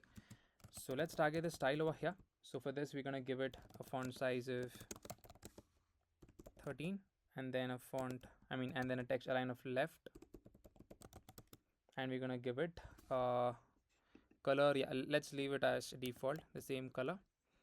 For this, let's give the style. So style over here, text align right,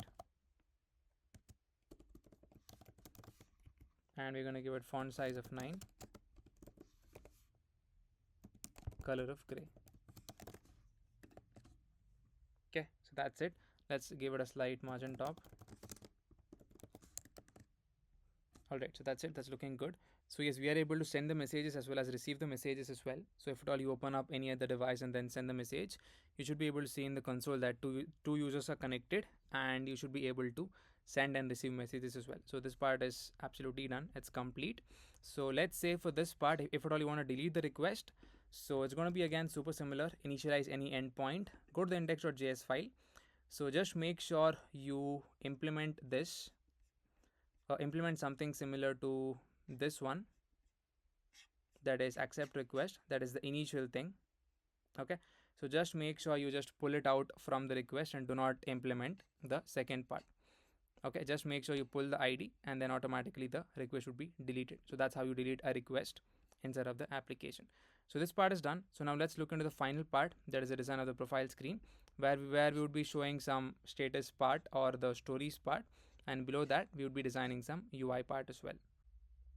So let's head over to the profile screen over here. So for this, first of all, at the top for the stories, as we saw in the demo part, we're going to make use of a dependency. So let's install that.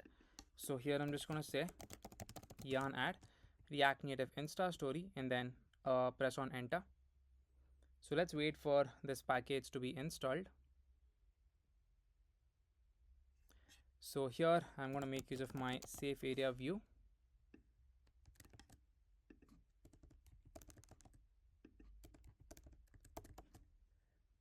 So let's save the file.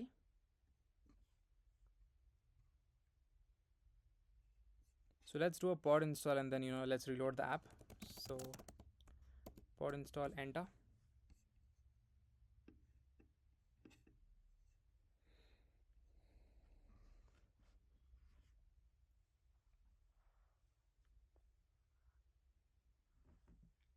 So it's currently installing React Native Insta story, and after that we're just gonna reload the app.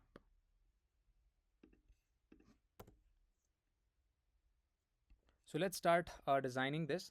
So now after the safe area view, we're gonna have a view with a text which says updates,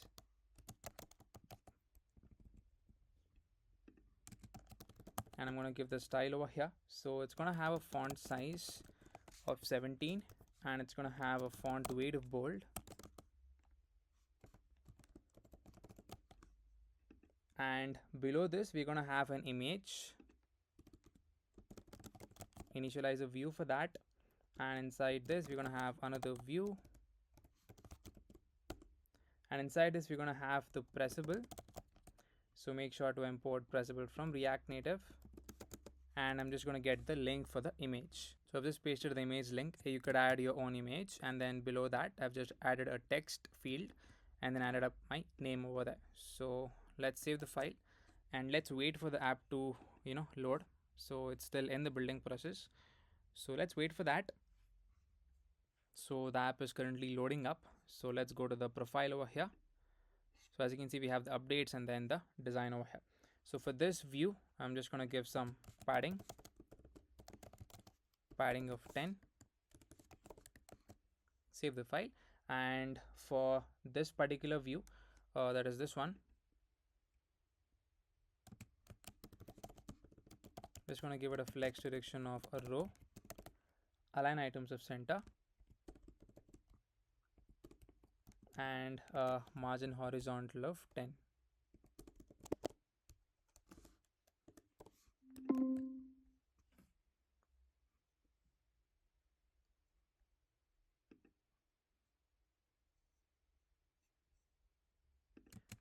So for this, let's just give it a margin top value. So I'm going to say margin top of 10. All right, so over here we're going to initialize our Insta story component. So I'm just going to say Insta story. So first of all, I'm going to copy down the data for both, for the Insta story as well as for the channels part. I'll be sending both of them in the description in the form of a drive link. You could use that. So this is for the Insta story. So make sure to import Insta story from the React Native Insta story.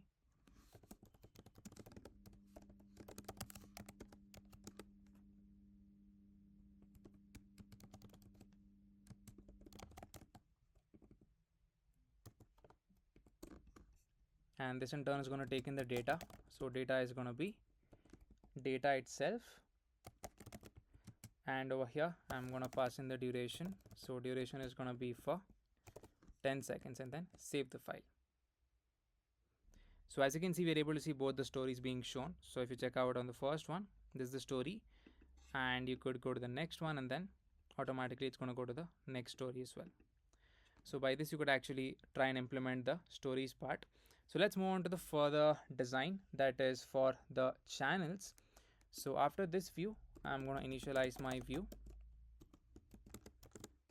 with a text which says channels over here. And for this view, let's give the style padding of 10.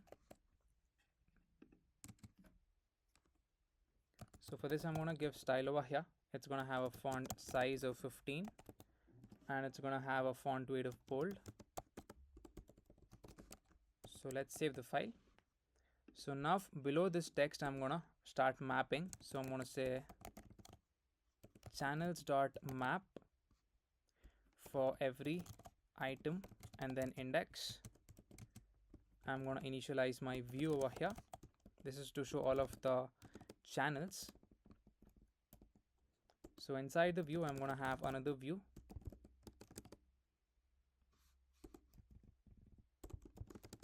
with an image. Given the source for this, so based on the data we have to access the image, it's gonna be item.image.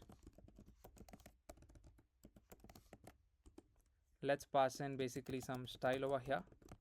I'm going to give it a width of 50 and a height of 50, and I'm going to give it a border radius of 25. Save the file. So as you can see, we have all of the channels being shown on the screen, and now after this we're going to have another view. This in turn is going to have two texts, which is going to show us the item.name, and below this I'm going to have another text which shows up the item.text, and finally towards the rightmost part we're going to show in the date. So it's going to be item.date. Save the file. So we have all the data being shown. So target this view that's present at the topmost part. So give it a margin vertical of, let's say, 10, a flex direction of row, and align items of center, and we're going to give it a gap of 12. Save the file. So for this I'm going to give it a flex of 1, so that we are going to push it towards the rightmost part, that is the date part. So as you can see, that's looking nice. So for this text, let's give the style font size of 15 and then a font weight of bold. So for this particular text, second text, I'm going to give it a margin top of 4 and a color of gray. As you can see, that's looking good. So that's it. So finally we're going to have one more image at the bottommost part. So as you can see, that's the image. I'll be sending the image link in the description, so you could use that. Okay, so yeah, we have completed the entire simple project. That is, we mainly focused on the chat based application, that is the one-on-one chatting, that is in real time, because in the previous videos, that is where we implemented this, it was not working up to the mark, or it was not working correctly actually.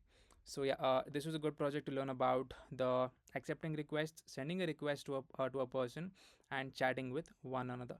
So if you like this video, please do hit the like button, and if at all you get any kind of doubts while implementing this, please do comment down. I'll be able to resolve that. So yes, that's it about this project. So let's see you in the next one, and then thank you for watching.